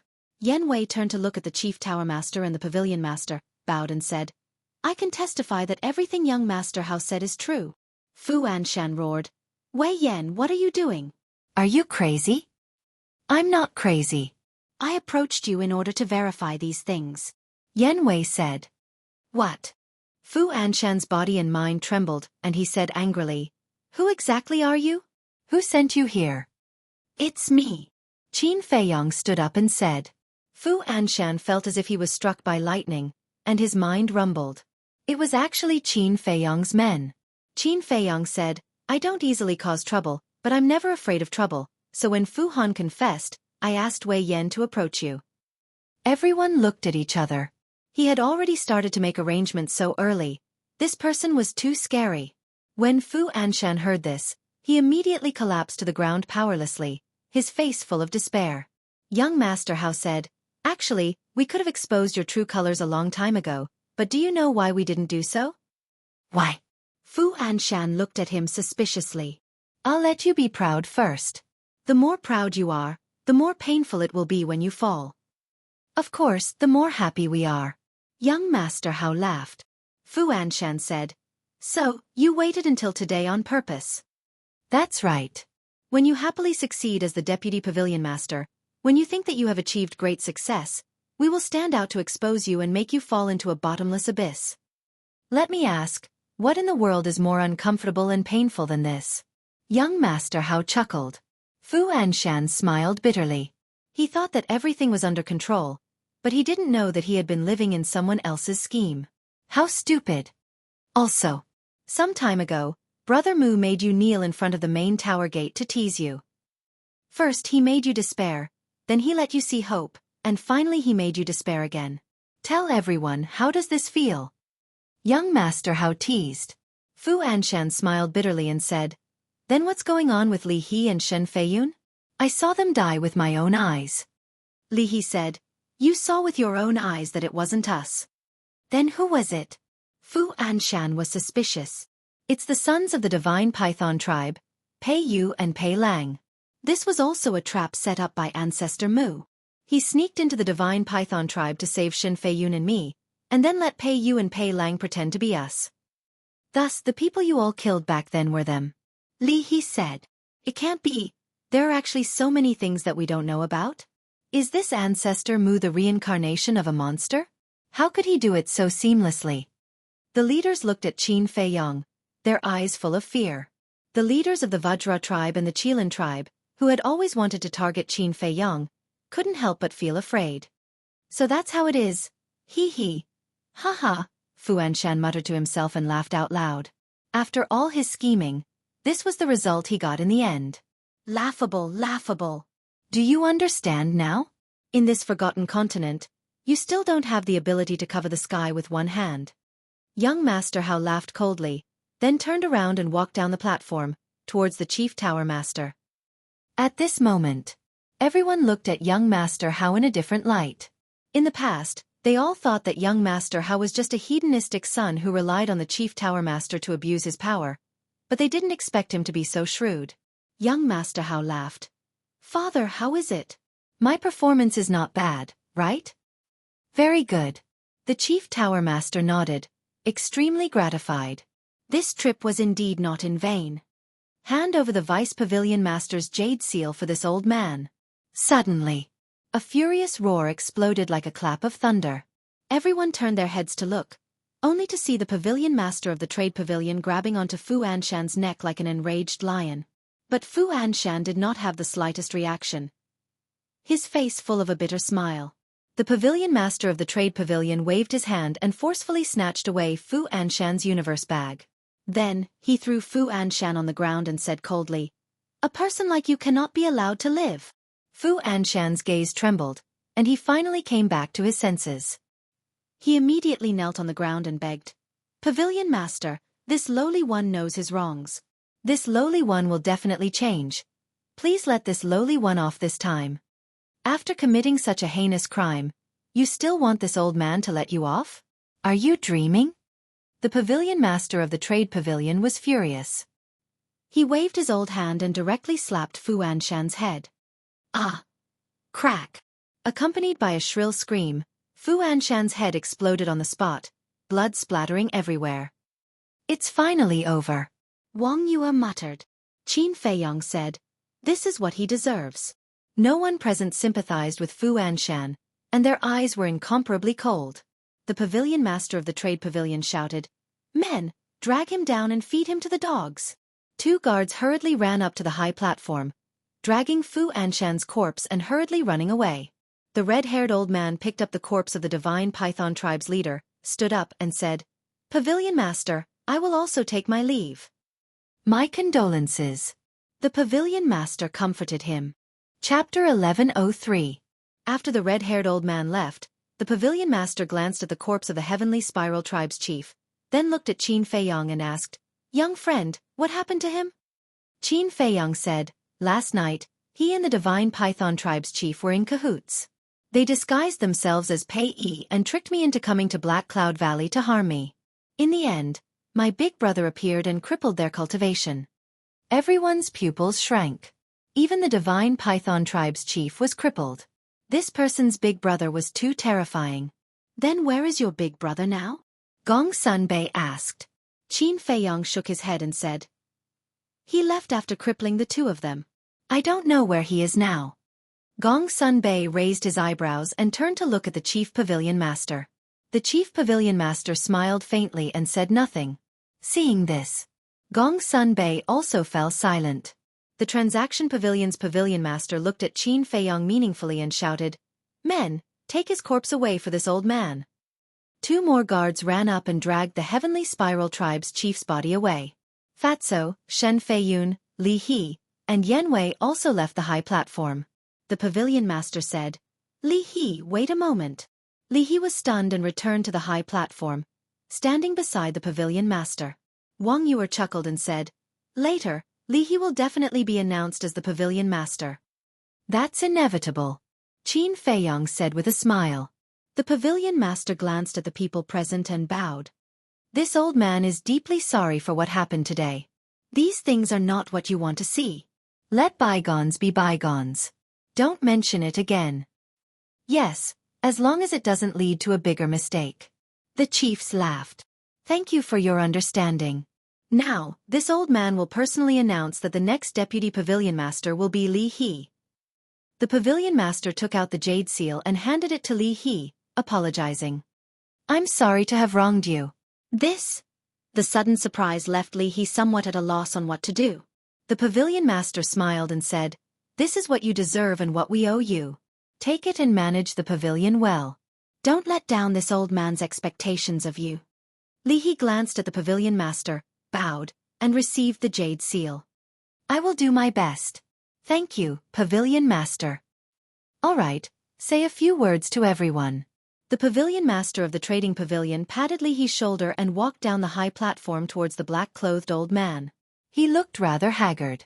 No matter who it was, they would definitely be mentally and physically exhausted after something like this happened. Li He was not as hypocritical as Fu and Shan. He stood on the high platform and said a few words from the bottom of his heart, then told everyone to move to the Longfeng Pavilion. A banquet was definitely a must. After all, many people had come from afar. He couldn't just send them away like that, right? For a moment, all the leaders opened the teleportation gate and headed to the Longfeng Pavilion. However, the Chief Tower Master and Gong Sunbei did not go. They nodded to the Pavilion Master of the Trading Pavilion and left. Li He put away the jade seal and landed in front of Qin Feiyang and the others. He smiled and said, Brother Mu, young master, how miss you. I really have to thank you properly. What about me? Don't turn your back on us as soon as you become the Deputy Pavilion Master. You have to know that I've contributed a lot too. Fatso looked at Li He unhappily. Li He shook his head and laughed. How could this old man forget you? Then, he looked at Yan Wei and cupped his hands. And you, thank you. It's fine. Yan Wei waved his hand. Li He glanced at them and said, in short, no matter what, you can't decline today. You have to go to the Longfeng Pavilion and let me thank you properly. My pleasure. Young Master Hao said. Qin Feiyang smiled and said, I still have something to deal with, so I won't join in the fun. Young Master Hao was instantly annoyed and said, Brother Mu, you're really boring, you know that? Li He was also unhappy. Qin Feiyang smiled bitterly and said, I really have something to do. Sorry. Seeing that Qin Feiyang had made up his mind, Li He could not force him anymore. He shook his head and said helplessly, It's really difficult to treat you to a meal. All right, go and deal with it. Anyway, there's still a long way to go. Let's meet again another day. Thank you. Qin Feiyang smiled and opened the teleportation gate and walked in. Fatso and Yan Wei looked at each other and quickly followed. Li He shook his head and looked at Wang Yuer with a smile. Miss you, what about you? I'm not going either. You guys have fun. Wang Yuer looked at the dissipating teleportation gate and said to Li He with a smile. Then, she opened the teleportation gate and left. This Li He could not keep his face any longer. Young Master Hao patted Li He on the shoulder and said with a smile, "If Brother Mu doesn't go, your sister definitely won't go either." "Forgive me." "What do you mean?" Li He looked at him suspiciously. Young Master Hao said, "Can't you tell? Right now, my sister's attention is all on someone." "Someone?" Li He was stunned for a moment before coming to a realization and smiled. "Seems like we'll have a wedding banquet before long." "Wedding banquet?" "Let's hope so." "Let's not talk about it anymore. "Let's go. I'll have a few drinks with you today." Young Master Hao pulled Li He towards the Dragon Phoenix Pavilion in high spirits. Main pagoda. In the pavilion, there were standard items on the stone table. The main pagoda master stood beside the stone table, holding a brush and staring at the white paper on the table calmly. Beside him, Gong Sun Bei remained silent and stood respectfully. Suddenly, the main pagoda master waved his brush and wrote a word on the paper. This word was wisdom. The main pagoda master looked at the word wisdom and put down his brush. He sat on the stone bench and asked, "Gong Sun Bei, do you know why I wrote this word?" "Yes." Gong Sun Bei nodded. "Tell me about it." The main pagoda master said, "Wisdom represents wisdom, and ability. As the ancients say, a wise man can conquer the world. If I'm not wrong, Lord wrote this word for Ancestor Mu." Gong Sun Bei said, "That's right. "I wrote it for him. Howard's performance today made me very happy. But I understand that all of this is Ancestor Mu's manipulation. He is a truly wise and resourceful person." The main pagoda master said. Gong Sun Bei's pupils shrank as he asked in a low voice, "Lord, are you worried?" The main pagoda master said, "I can't help but worry because his existence will pose a great threat to Hao-er. If he's willing, he can easily play Hao-er in the palm of his hand." "I think that Lord is overthinking." "Because according to my observation, Ancestor Mu is not an ambitious person." Gong Sun Bei said, "The affairs of the world are unpredictable." The main pagoda master deeply sighed. Gong Sun Bei said, "If Lord is still worried, I can make him disappear immediately." The main pagoda master fell silent.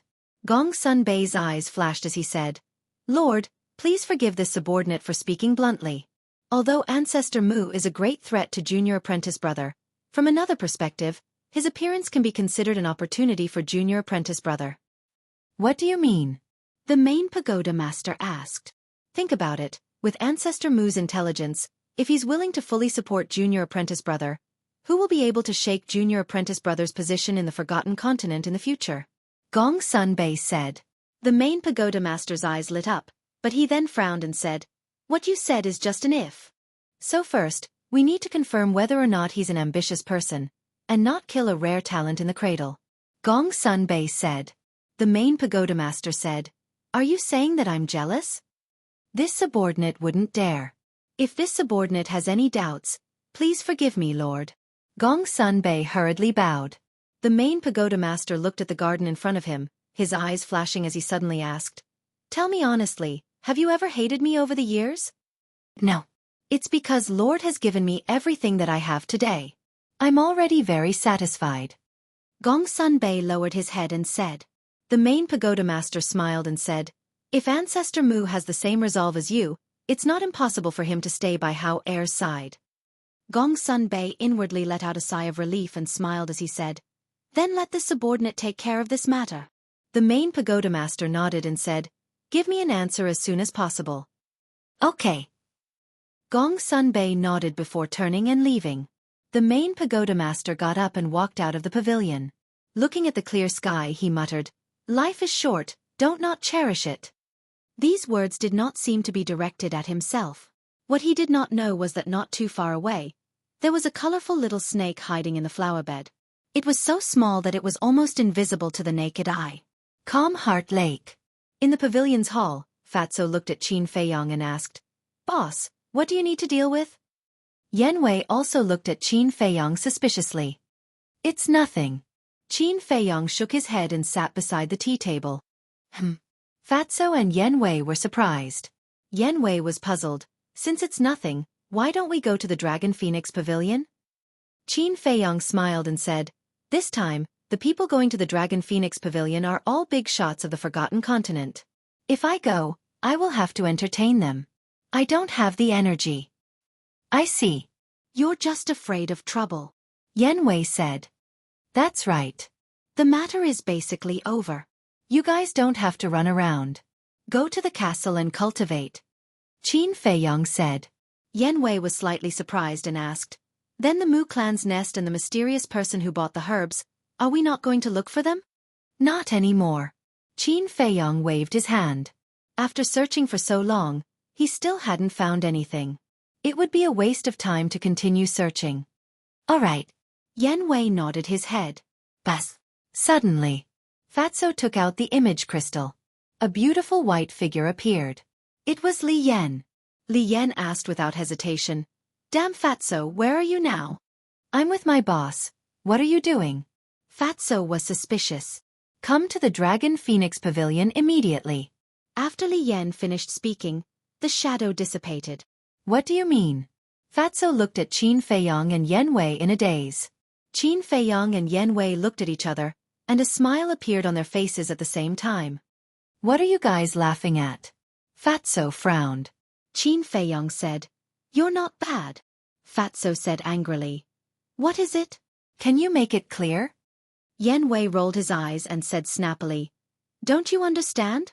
The girl has taken a fancy to you. Taken a fancy to me? Fatso pointed at his nose, his face filled with disbelief. Such a beautiful woman like Li Yan would take a fancy to him? You must be joking. Isn't this what you want? Hurry up and go. Don't make her wait too long.